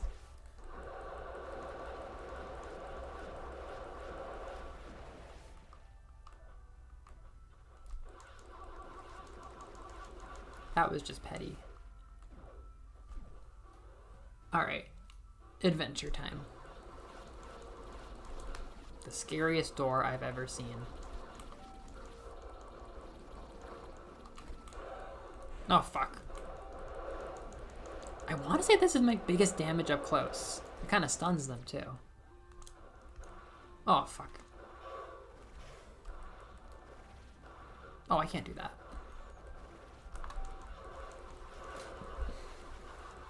Scaramouche, right. Yeah, not Kazuha, the other one, Scaramouche.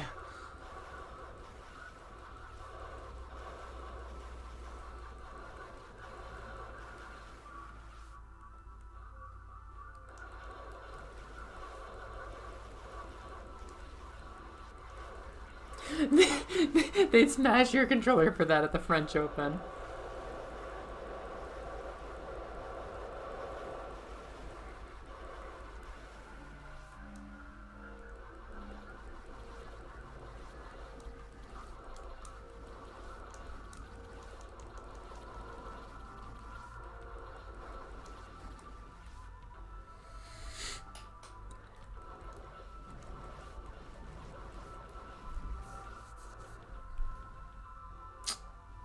Back to the organs.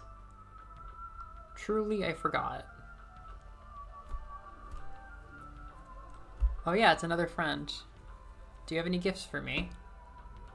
Ugh. This could have been a drone. This could have been an email.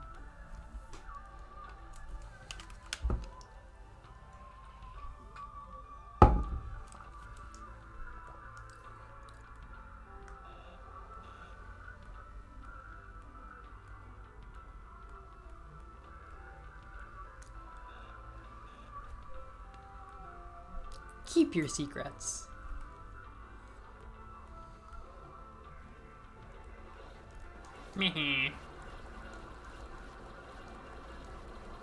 Big challenges. Eat his ass.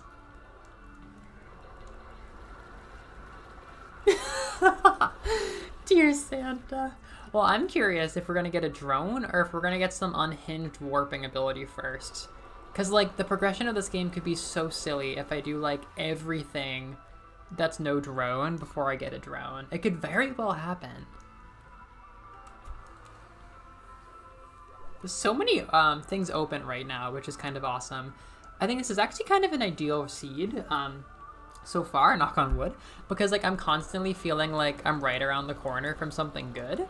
And like I really, really, really want some upgrades, which is good. Like I'm not, even though I have my crazy bomb, which is like funny and everything, I'm not like numb. I'm not numb to the other upgrades. I really fucking want them. But also, I haven't felt like stumped in a long time. Like there's so many things I could go back to right now. Like I have a mental map of like a whole bunch of things that are still open to us that would like genuinely either give us an upgrade or like a whole new part of the map. And I'm still just like venturing deeper into the map. We're like world 5 now. The meat market. That jump, that long jump was like really, really major. The one that someone left on the ground. That's right, don't hit me. Boy, that took a while. I was kind of worried. Oh shit.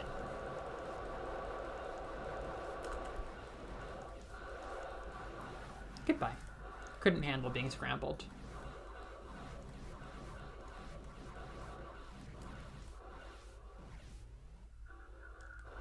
Oh dear.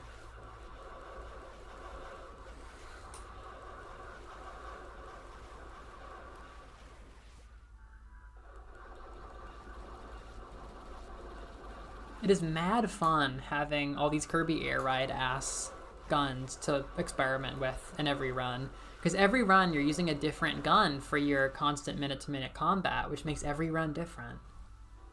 And it can definitely impact progression too, but it's like mostly that minute-to-minute combat. I forgot, this world kind of goes back to like the creepy aesthetic. After this, it's a lot different. This is what industrial metal sounds like. This is what 9 Inch Nails looks like.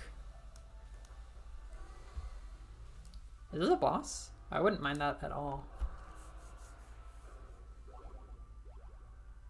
Self-down. I did not like that creature. Big challenges. Kill! Yeah, the one jumping over us. I didn't mind it because there's a consistent arc, but I get like autistic rage a lot when there's things like that, like moving unpredictably around me. Oh my god, this is a boss. I mean, I don't know if the randomizer... Like, didn't we get a health upgrade for the last boss? I don't know how much the randomizer cares about the bosses. Ugh. Oh, yikes. I know this is a fun boss for sure, though. So gross, though. Oh, this is long range. I might prefer this.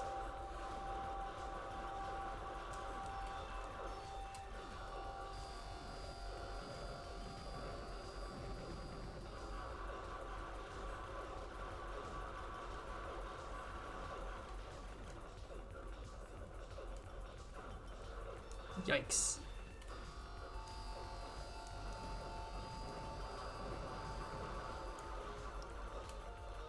I mean, I could destroy those egg sacs at the bottom, but they're only shooting off bombs that affect me when I'm at the bottom. I want to kill the stuff up top.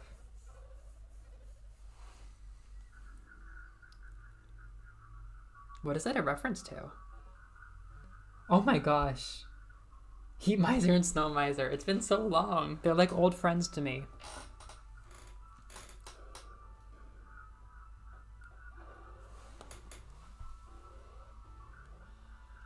It'll have to snow in South Town before I remember any of these boss names. Zeter and Talal. I will never remember those names. Zeter. It feels like a 9-year-old trans mask name. Unless it's from a different culture and I'm being horribly offensive.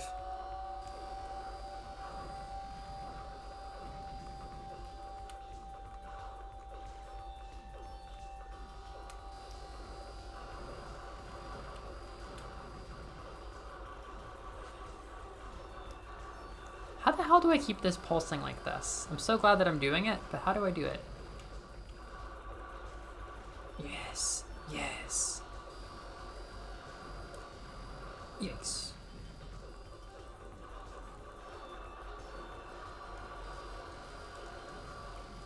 Yeah, but... Yeah, but...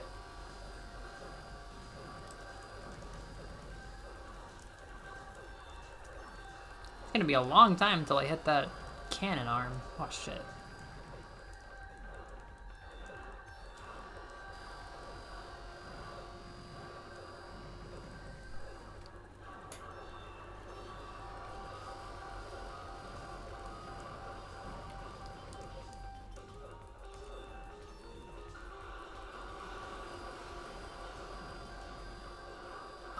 I keep making the same mistakes. The same heartbreaks.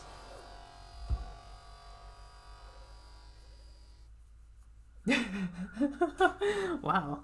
Yeah, a lot of very, very deep-seated memory there. Yeah, this is a fun boss. There's a lot of parts to it. The Rudolph Cinematic Universe. Are they linked? Or are they just all made on the same table with their little doll-like animation? I want to put the AC on because fuck it, there's a lot of noise anyhow. The RCU! That's the one they don't want you to know about.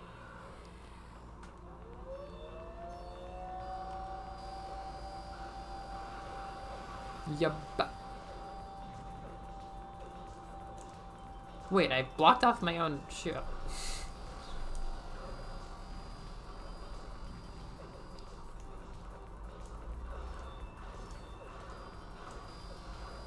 Am I even safer here?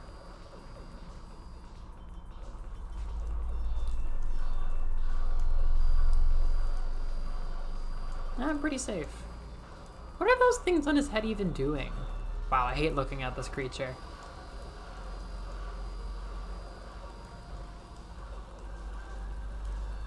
When I tell you Axiom Verge 2 has no bosses and mostly takes place in like a pretty park.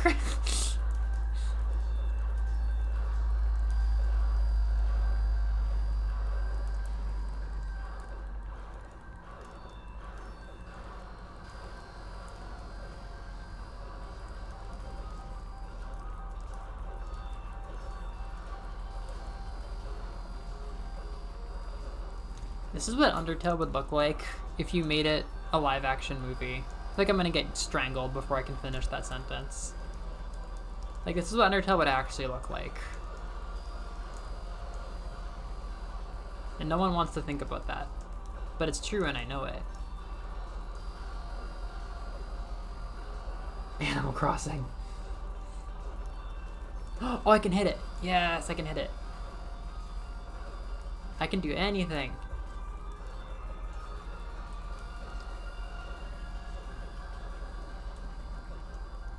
The dentist elf.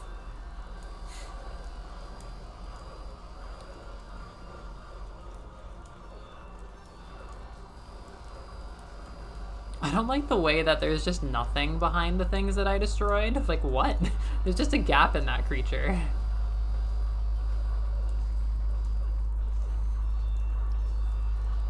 Bro, the way like I don't even have to use the data bomb for long distance. Like, what is the data bomb for?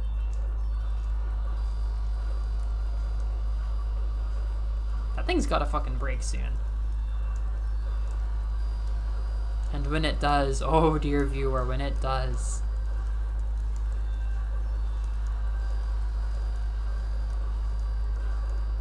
Oh, I'm hit.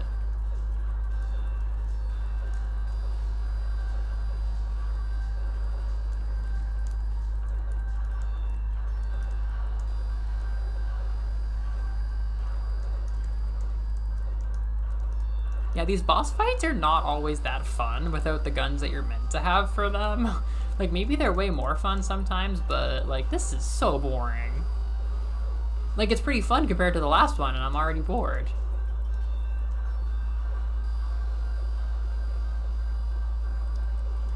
I need, like, a grenade launcher.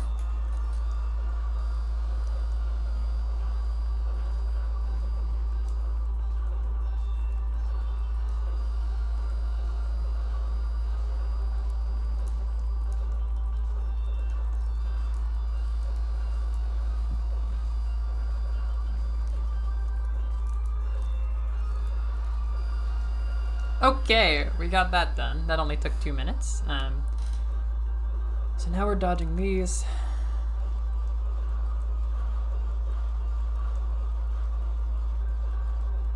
There's only 2. They're pretty random, though.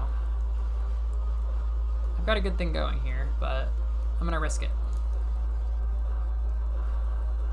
Just like this. Just like so. Just like this. I suppose I could step closer. Uh-oh, what's he doing? That's different and worse. I want to break this and see what happens. I want to break this and see what happens. I want to break this and see what happens. Uh-oh. We're still going. I've begun to desire those healths. Maybe I can shoot the thing in the face? Maybe I'm being way too... Yep. I could have been shooting it in the face. Okay.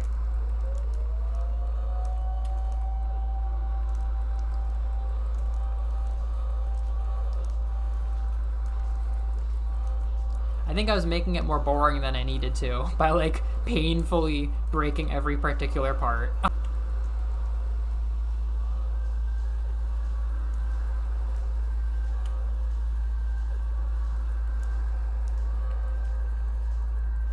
There we go. Here we go. What? Come on. Die, you motherfucker!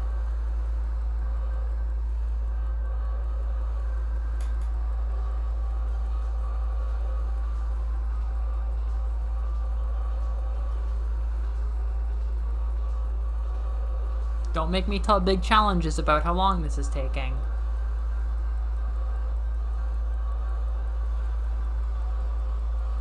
Yeah, kind of my style to do it that way.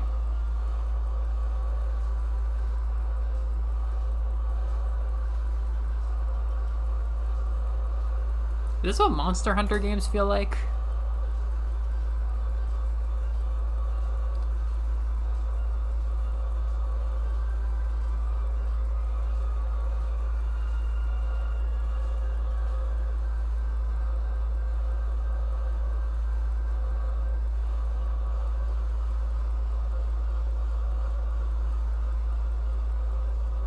I don't even have any jokes for this anymore. Hey! That took so long. Oh, is it dangerous down here? Oh fuck. Get me out of here.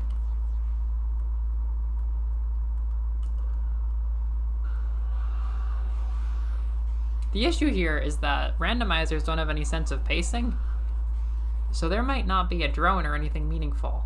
Also, I can't... Wait, oh my god, this is supposed to be... There are issues. There are issues. So this is supposed to get me my first warp jacket. And maybe it will, because I think I needed to leave the room. But maybe it fucking won't.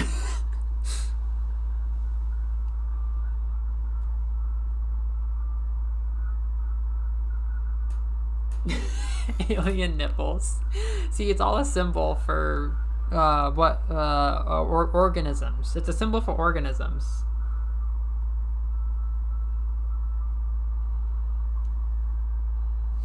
Exactly.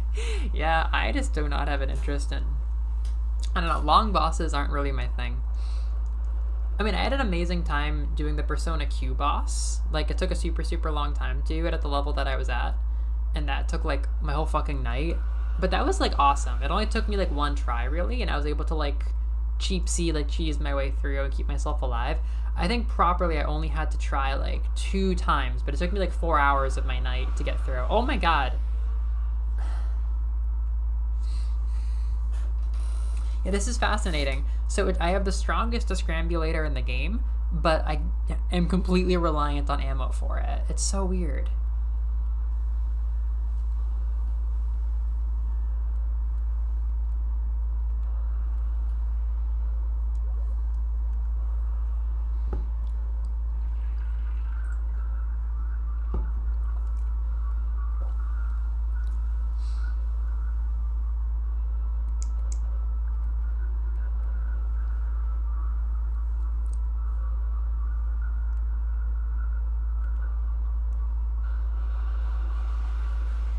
Well, that's mostly helpful, but not fully.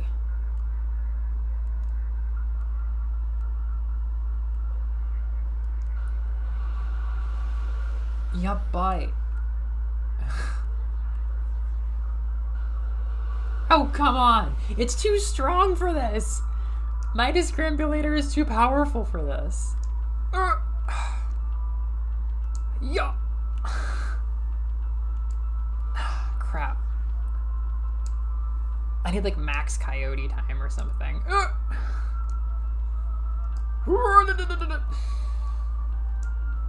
This is so weird and shitty. Okay, I have an idea for next time. It affects too much at once. This is so weird.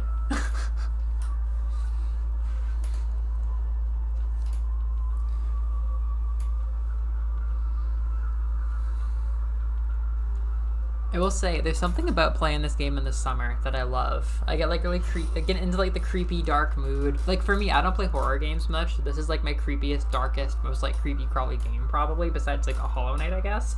But like having this and then like sipping a summery drink and like having it be nice outside and just like the chill summer vibes and stuff surrounding it, that's like perfect. If I play this in the winter, I might get sad.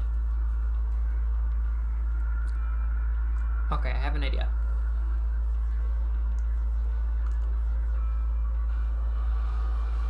Yeah, big challenges, biggest challenge yet. Platforming. Being a grapple hook.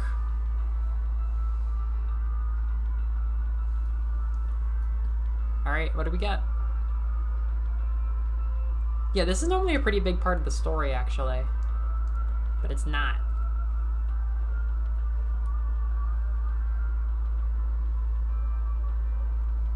Oh, that's really gender.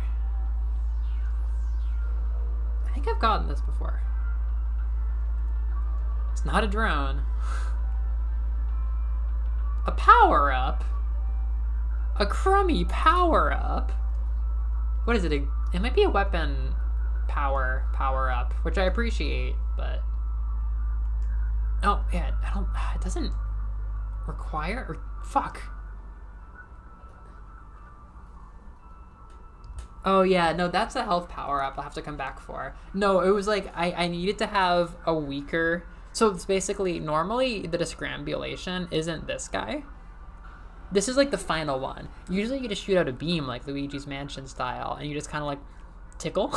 You just kind of like discrambulate what you want to discrambulate, then you level it up bit by bit. And then this is like the dramatic grand finale. But the thing is, only having the dramatic grand finale means that I can't be that accurate with what I discrambulate. So I keep running into problems where I double scrambulate things because I hit them all in a big wave, but I can't aim it very accurately. So I had to walk through the poison and then hit the back half of them. Otherwise I'd be hitting the middle ones twice and turning them off. Now I need to go back to the title again. This really is tricky, but it's doable. Yeah, if I go to hard or advanced masochist, I think you have to know glitches. But even this is like, yeah, I'm glad that they warned us to like be good at the game, because I could have got myself stuck there if that were a better power-up, and I didn't realize that like I needed to be crafty with my Discrambulator bomb there. Alright, I want to keep playing, like at least another half hour. Aw, shit. Here we go again. If I knew like a jump glitch thing. Well, I thought about doing this.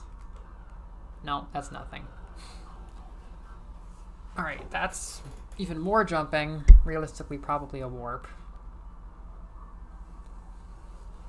Again, this is super engaging for a randomizer seed. I'm super interested.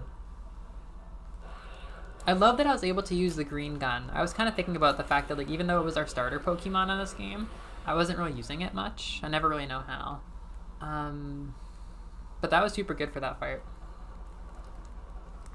Big challenges is like our Route 1 bird, like our Starly best friend.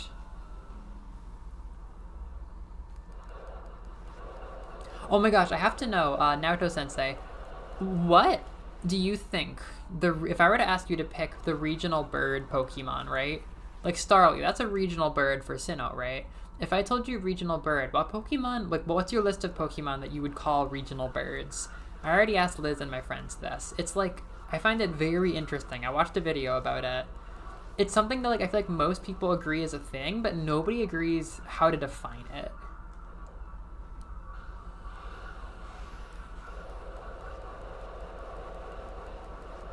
I swear to God, I made that thing more powerful. Now I kind of do want another gun. I'm like so used to these.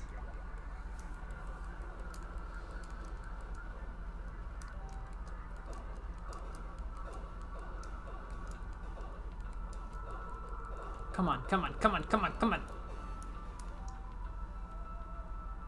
Like I can handle them, but barely.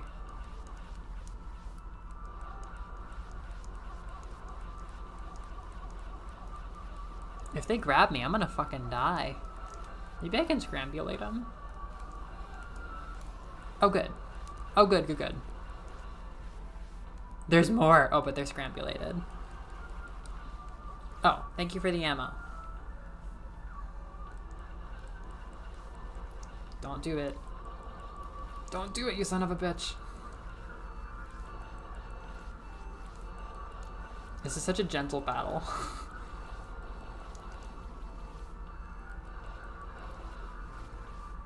What's supposed to even be in here? You're getting scrambulated. I'm stressed out.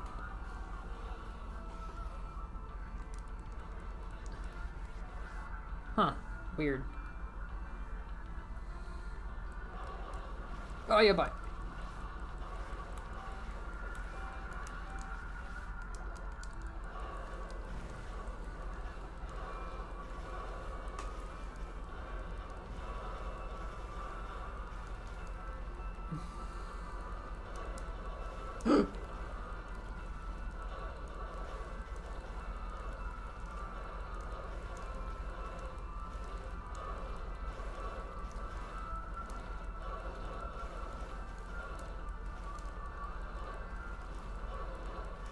Come on.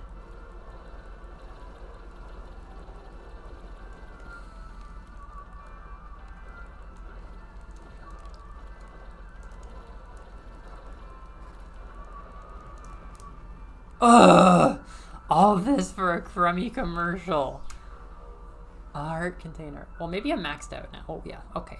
But still, that was a long hallway for a heart piece. Okay. Nobody respawn or I'm gonna flip the table.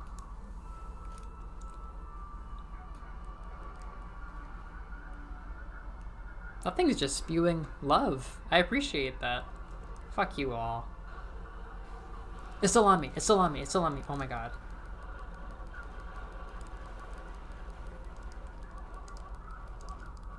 Some heart pieces are very satisfying. Others, in a randomizer, probably should have been something different. Whoa, wow. I gave back all of the blood that it sucked out of me.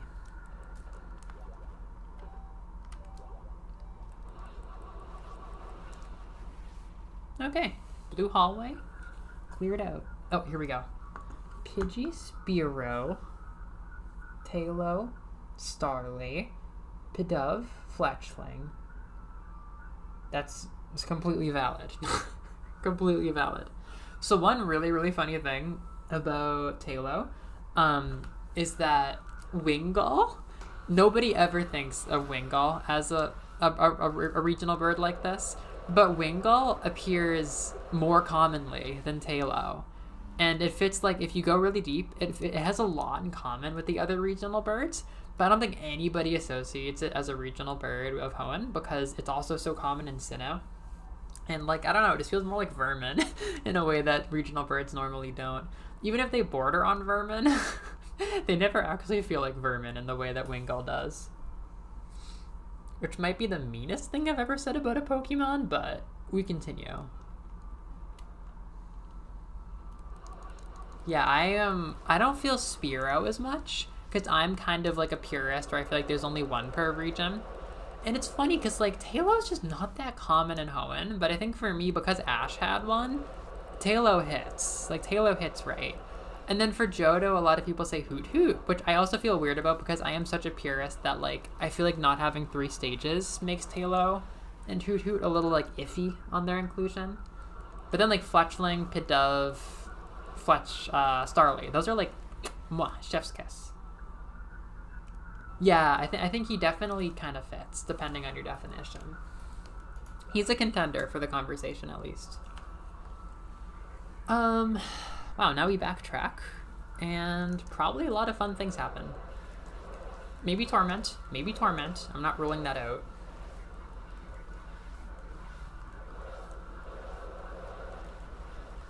This thing is colored a lot like Big Challenges. Maybe they're like sisters.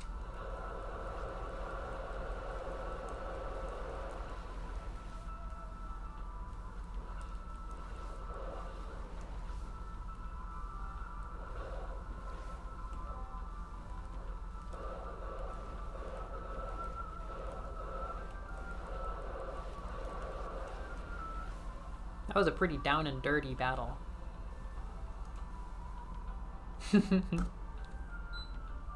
I got a shiny, actually. I just picked up one of my Heart Gold games just to like mess around when I was home for a bit, and I was like, literally, I had like a crazy human brain like pre-processing moment where I said, man, I was so sleepy, and I was like, man, I'm gonna get a fucking hoot in this grass next to the ball apricorn guy's house, and straight up walked in and got a golden hoot. It was absolutely insane.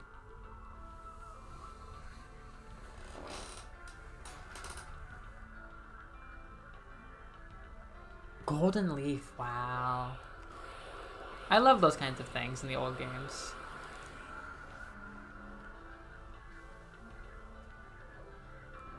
Yeah, I'm scrambulating you, Buster.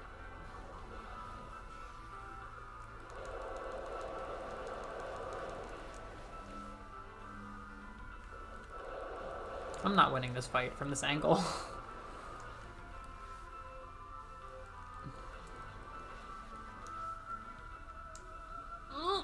Man, I am so close on some of these jumps.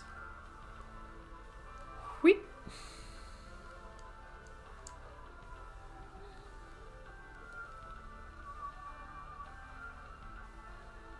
Oh. I miss making friend Pokemon in Pokemon, but I don't really miss playing Pokemon games. Like,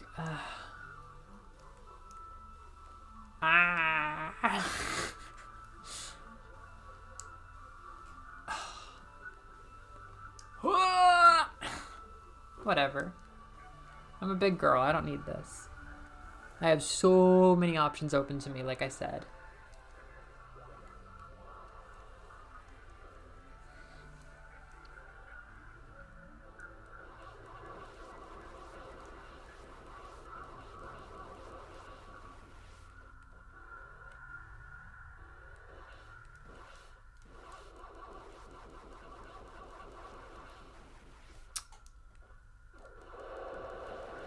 How do I get out of here? Okay.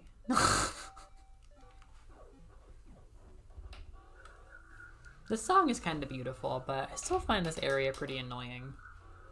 It's one of the few ones that I feel that way about.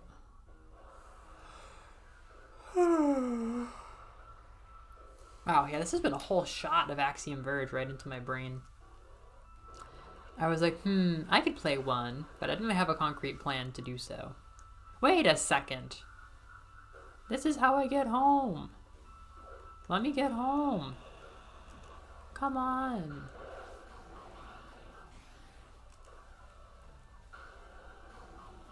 Blech. What's a girl to do? How's a girl to get home? That's how I go home. Oh, I can go back to spawn, and I think that I will. Sick of this area. Yeah. There we go. Bye-bye. I'm going to World 11. Oh, I have a tall jump, so I can probably take the highway to wherever the fuck I want and find my drone.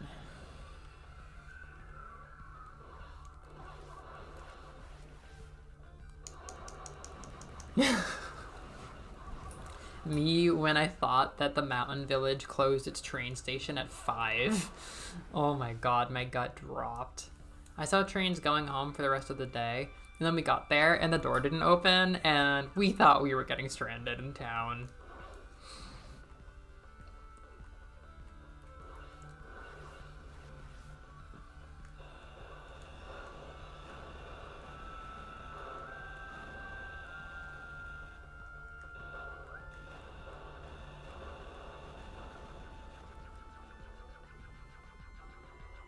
Ooh, dude, that is super flavorful.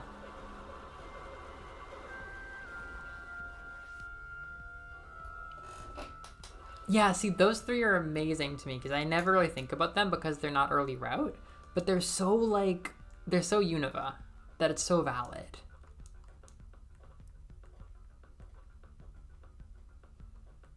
Oh, oh, this is beyond me. Unless this is beyond me.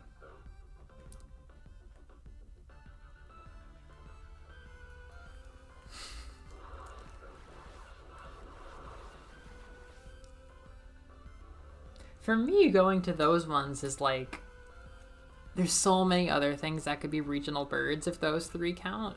It's like, I don't know, my logic is so purist. Like, in my brain, having those three be regional birds would probably also make, like, not Skarmory, but like, I'm trying to think. I feel like there's some absolutely wacky things that my brain would compare to those in terms of being regional birds. Like Doduo or something. I don't know.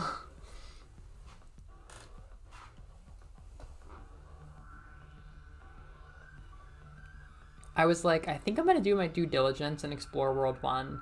But now I'm like, I think I'm not.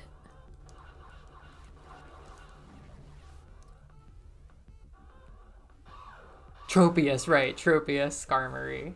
Xatu. Of all fucking creatures. I mean, Xatu would be a bangin' regional bird, but I don't feel that way about him.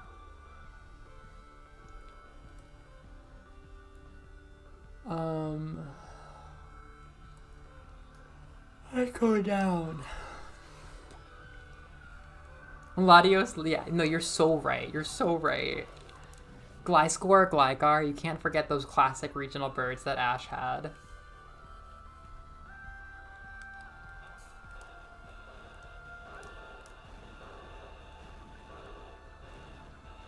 Mantine, classic.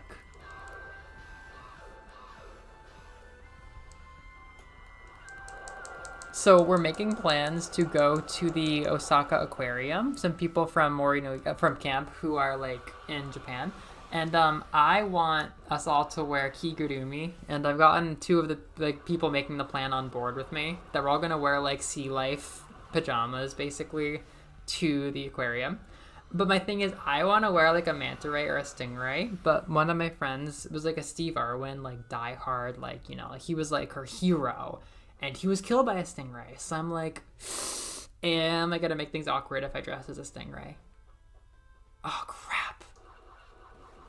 All I wanted was to skip to the beautiful World 11, but I don't have a single piece of warping clothing on me. Squid, squid, squid. I could do a squid. Too fancy. Too fancy. Now that's interesting, because fire is kind of fancy. Wow, that is... I haven't even heard that be somebody's... That's such a good... Like, I watched the whole video where the person put together, like, 8 different qualifiers that unite all the regional birds. I never even thought about fly.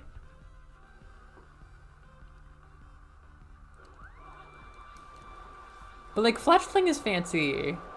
Dark flying Vullaby, that's pretty fancy.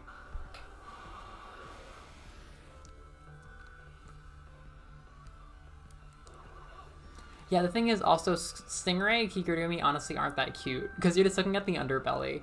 The manta ray one is kind of cute because it has big wings, but I don't know, maybe I should just be a squid. True. No, you make a point. Arrgh! Arrgh! Oh my god, not only is a warping coat going to be amazing because we can go through things, because we can finish these stupid fucking jumps. Oh my god. Oh my god. There are so many things I can almost jump over, but I can't. There are so fucking many. Was the drone around here? Now I really want the drone before we're done streaming. Like, where is the drone? The drone or a coat? Like, there's obviously something.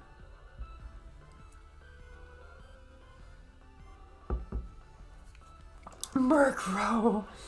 Murkrow.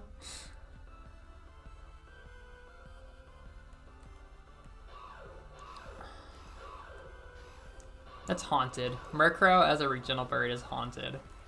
I don't even know what region he would be.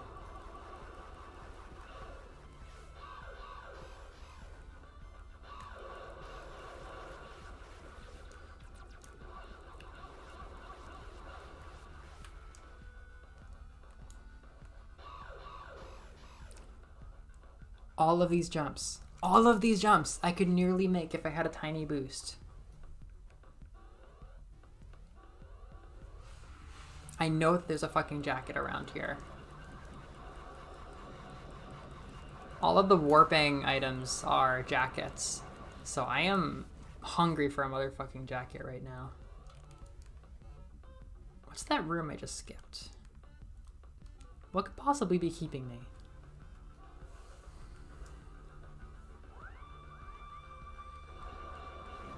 Big challenges, feasting on blood. I can't believe how well this seed has contained me to the first half of the game, considering what I have. Because there's so many things I don't have. Oh, shit.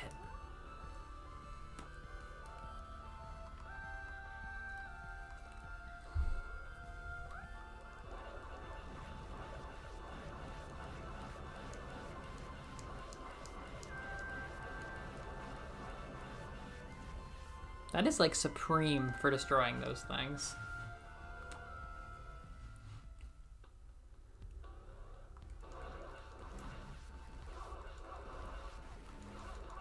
And now we're back to World 2. We can't get away from it.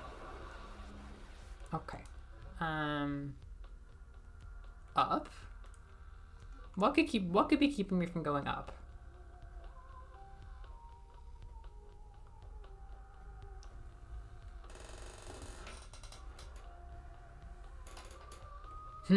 So like they evolve early.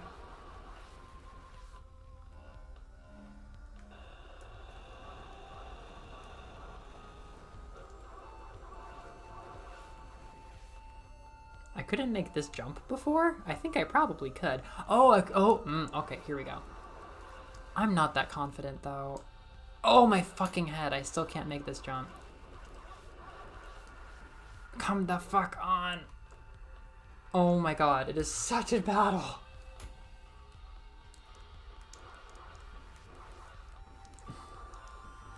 Mother, why have you left me to rot? This went from like on top of the world to like I'm gonna fucking die if I can't get like a wall climb ability, which there is not.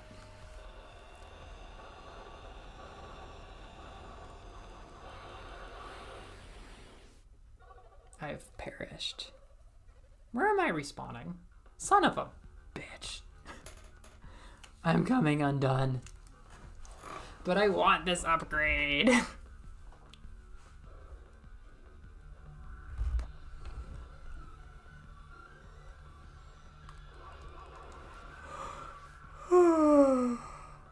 Oh. Where am I going?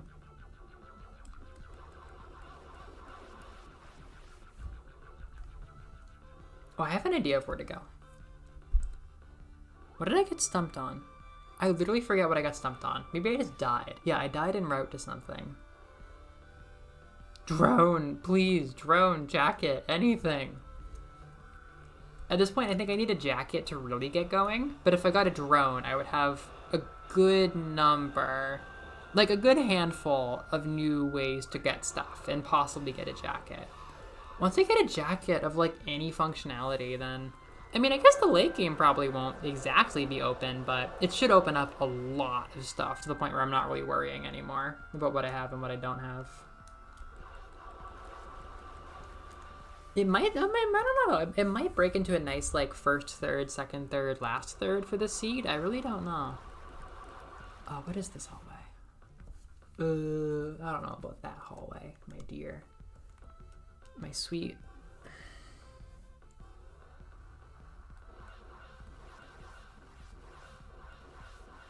Latios and Unova. Wow. Yeah, Togekiss is pretty sick. I actually do like using Togekiss and Sinnoh. You, Lugia.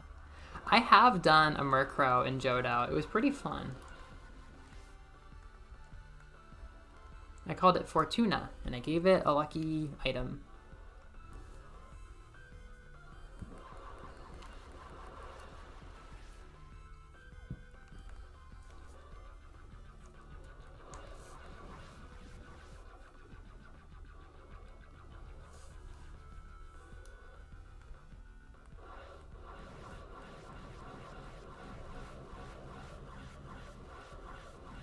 Yeah, I've used Togekiss more than once, I think. Yeah, Murkrow is awesome. Dark and flying moves. Pretty cool. I've used a lot of Manteens, too. In both Sinnoh and Johto. I think because I gave myself an egg for Mantike. My friend and I used to love doing that when we replayed Pokemon, like Gen 4 or 5. We would give ourselves eggs for fun things. My friend once gave himself a Delibird and an Eevee to do all of Gen 5 with, like Black 2, I think. It was really funny. The Delibird never went away. I did it with... What did I give myself? I gave myself a Litwick really early once. And a Bisharp. Yeah, Pawniard, a Litwick as like starter Pokemon. A Carvanha! I gave myself a Carvanha for Black 2. It was really fun. Yeah, I had a super edgy team. They were really cool. Yeah, I had a Carvanha who became Sharpedo, and I called him Salty Jr.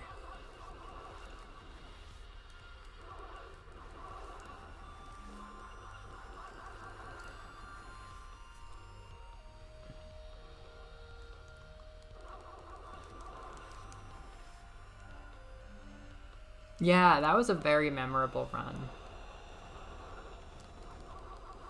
What am I even heading towards? Yikes, this is complicated.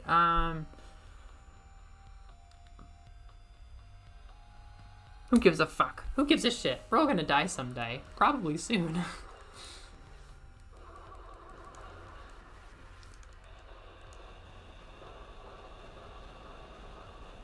Yeah, Togekiss is lovely. I like Togetic as well. My favorite flying type, though. I mean, it feels weird to give it to Gligar and Gliscor because it feels so much like a secondary type, but it's hard to compete. I've always liked Manteen quite a lot. I don't know if it's really gonna win favorite water or favorite flying, but I've always liked it. Here we go. Have I not done this? I'm going in cautiously optimistic. Oh, it's an area. Terms and conditions. They always get you with the terms and conditions in this world. Yeah, you can come in. If you can jump real high, come the fuck on. Oh, that guy got hit. Really? Oh, my motherfucking Christ. Okay, well, we have to be closing in on a jacket. If not the drone. Yeah, favorite Pokemon that are flying type. It always feels like, I don't know, even though flying means like you have wings, it somehow always feels a little bit tacked on. Like I think more about ground with Gliscor and water with Manteen. Flying Pokemon. Like I feel like so many Pokemon I like just casually be flying, and it's like, oh, I forgot.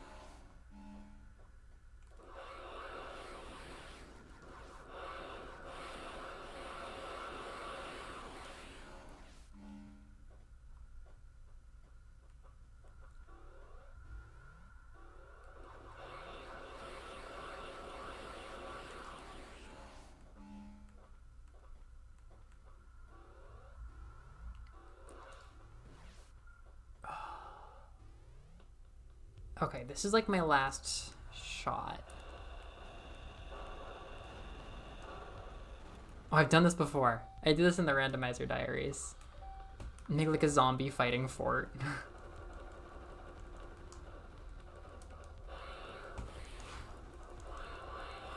I think it works. Aw, oh, crap.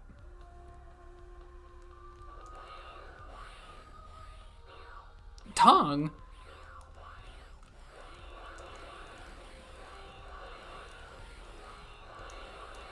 Oh, 213, make a wish. That speedrun clock I'm paying so much attention to. Come on.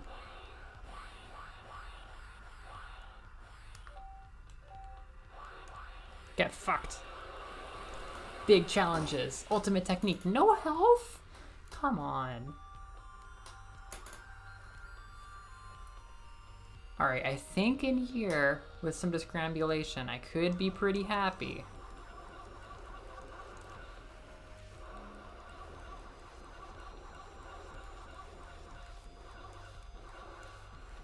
This feels like the finale. This feels like the finale for the stream. That's probably an upgrade, but it might not be the end of the road. There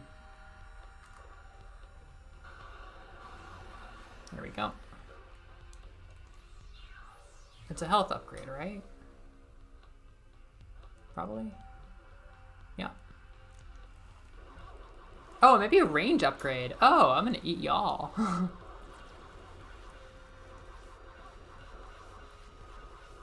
Yeah, the tension is getting really high. There's a really, really good chance there's something good in here. Oh, I'm gonna fucking eat you. Yeah, that was a range upgrade. I actually appreciate that. Bigger challenges. That's a good joke. Oh no! Oh, I've already been here.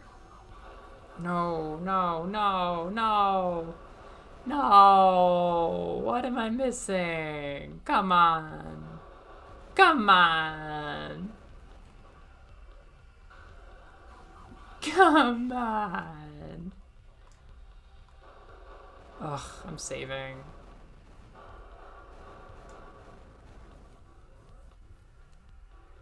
Ugh, I'm actually kind of out of ideas now.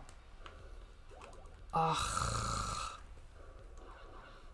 I mean, it's not like the range upgrade makes me jump higher. I'd like that. It doesn't.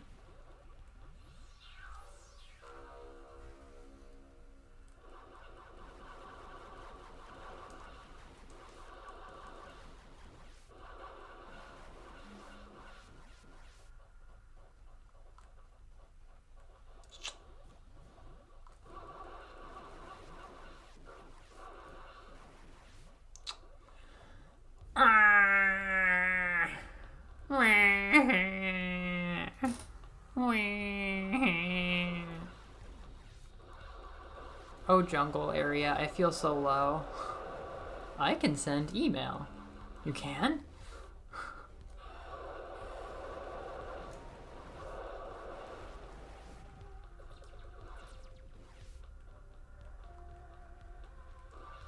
What's going on over here?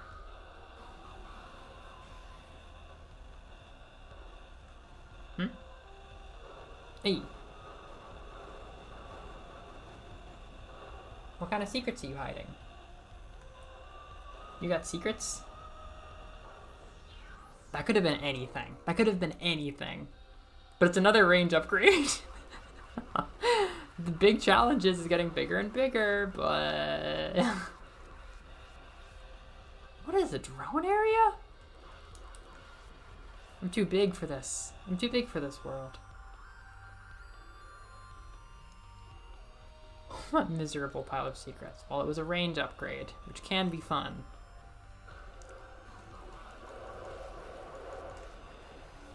Boy, this is tough now. They are really making me sweat it out.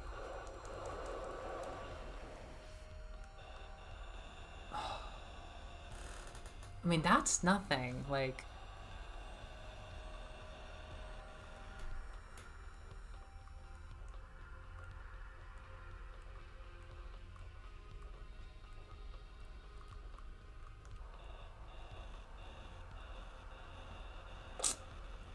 Ah! Yeah, I'll probably be done streaming pretty soon, like 10 or 20 minutes. I've lost my energy. We can continue this, for sure. Like, the seed could be a lot of fun if we get past this setback, but I don't know. It's going to take a lot of digging to find wherever the thing is hidden.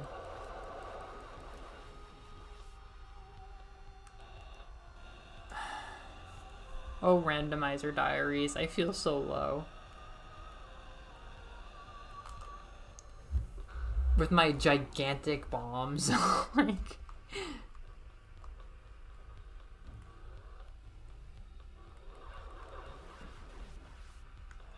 We can see it through. I mean, I don't think they make seeds that don't work, but it might be expecting me to use some kind of glitch. I don't know. Possibly about jumping higher. I don't know. But now I'm like, it could be anywhere. It could be any little tiny health upgrade that I've not found.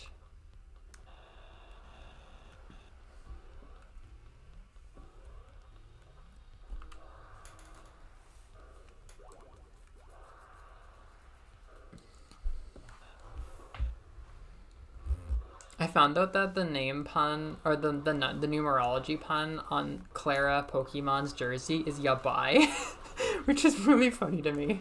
Bulbapedia said, it can mean dangerous, and I'm like, that is not the only thing it means in the context of Clara Pokemon. That gave me a good laugh. Yabai. She just sucks.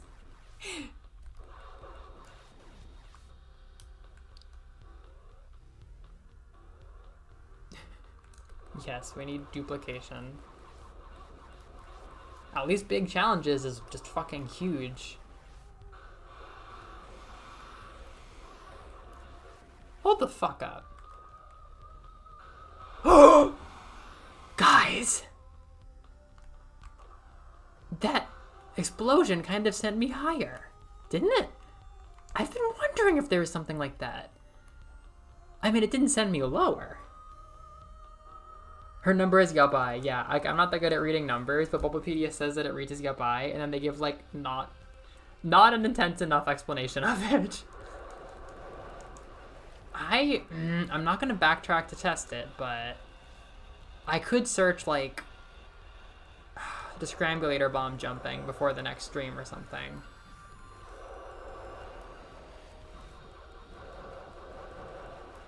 I was saying this room didn't have enough secrets. Yeah, her number's literally up high.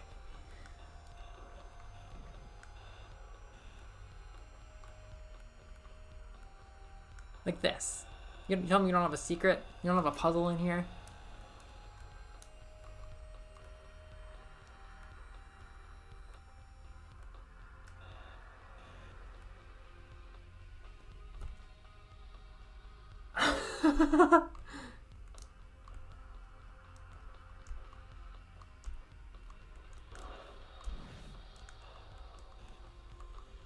I'll have to switch to Twitch so we can have custom chat emotes. Also, because YouTube has probably fucked me over forever with the algorithm because I have so many two-person streams.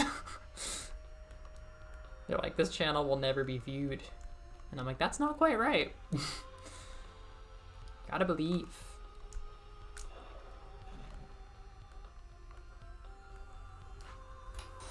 What a good opportunity to test my idea about bomb jumping.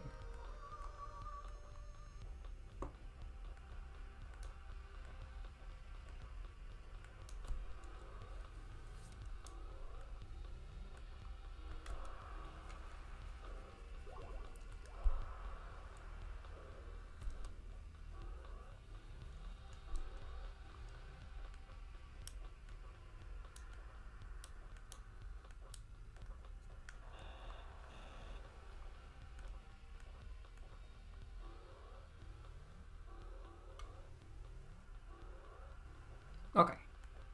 3 shots.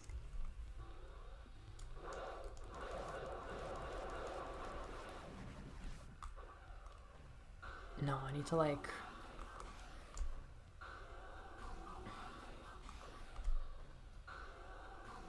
just a little different. Just a little different.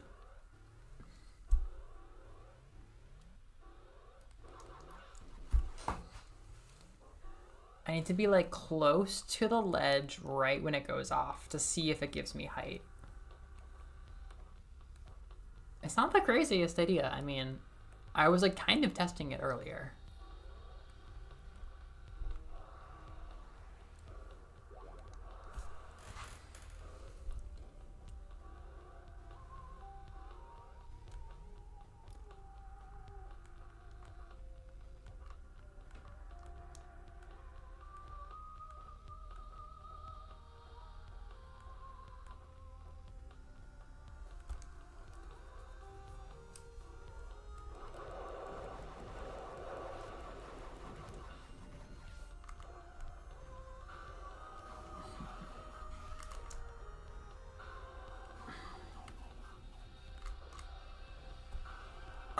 I was losing my momentum.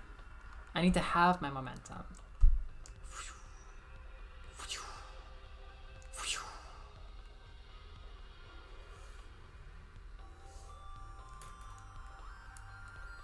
I want to believe in the Axiom Verge bomb jump. It would honestly be so funny because, like, so much of the stuff gating my way isn't really drone or warp jacket. It's just being able to jump like one square higher, which strongly suggests that it's possible.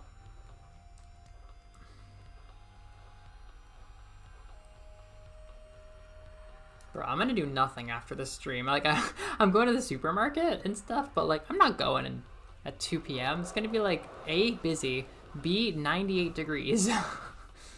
Okay. Too early.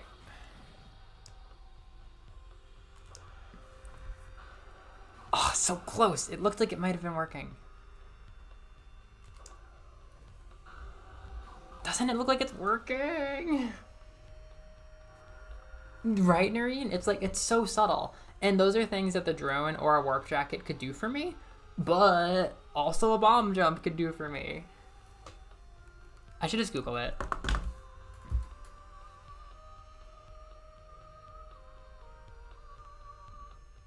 Bomb jump. Don't search the data bomb. No one likes the data bomb. Making the teleport jump.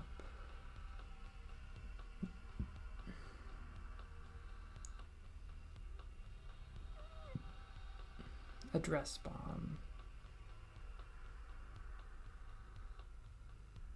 The third and most powerful, yeah.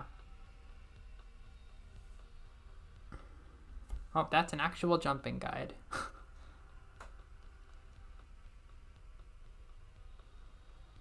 Address bomb is a term that will make so many kinds of government organizations so anxious.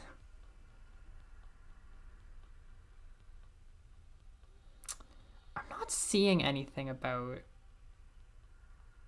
I'm really not... Man, we have been getting very familiar with the address bomb. Yeah, I don't see anything about an address bomb jump. Axiom Verge wiki.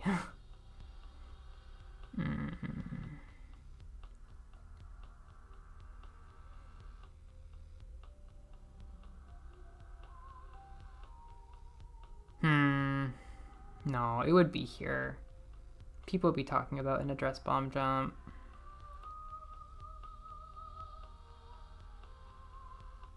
Damn.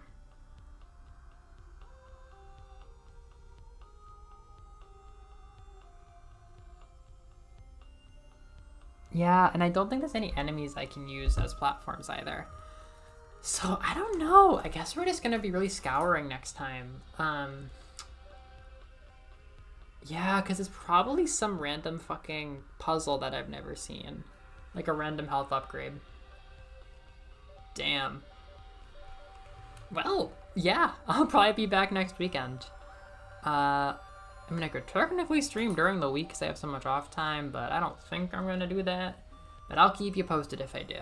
But yeah, I think instead of Dead Cells, I'll come back and do more of this. This is pretty fun. All right. That's a wrap.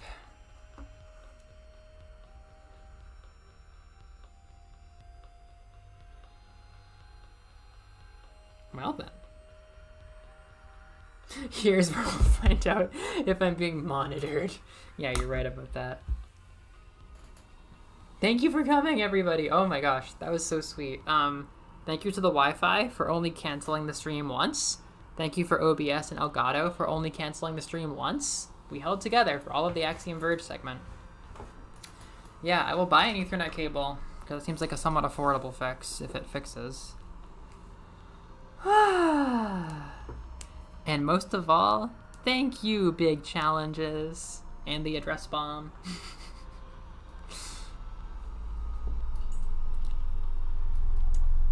I mean, if the mission is really to bond emotionally with the items in Axiom Verge, then today was a Dai Seiko. Yeah, MVP, and it's only getting bigger. Technically, it can open up even more doors now, but none that we need to open.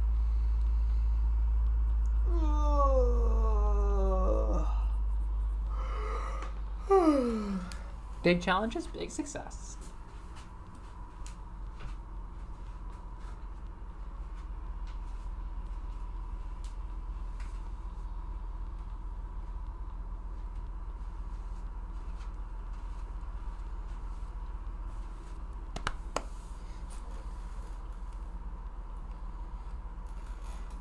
All right, PCOD. Good evening. Good night. How do you say? Have a good night. English. American time zones. Unfathomable. Good night, all.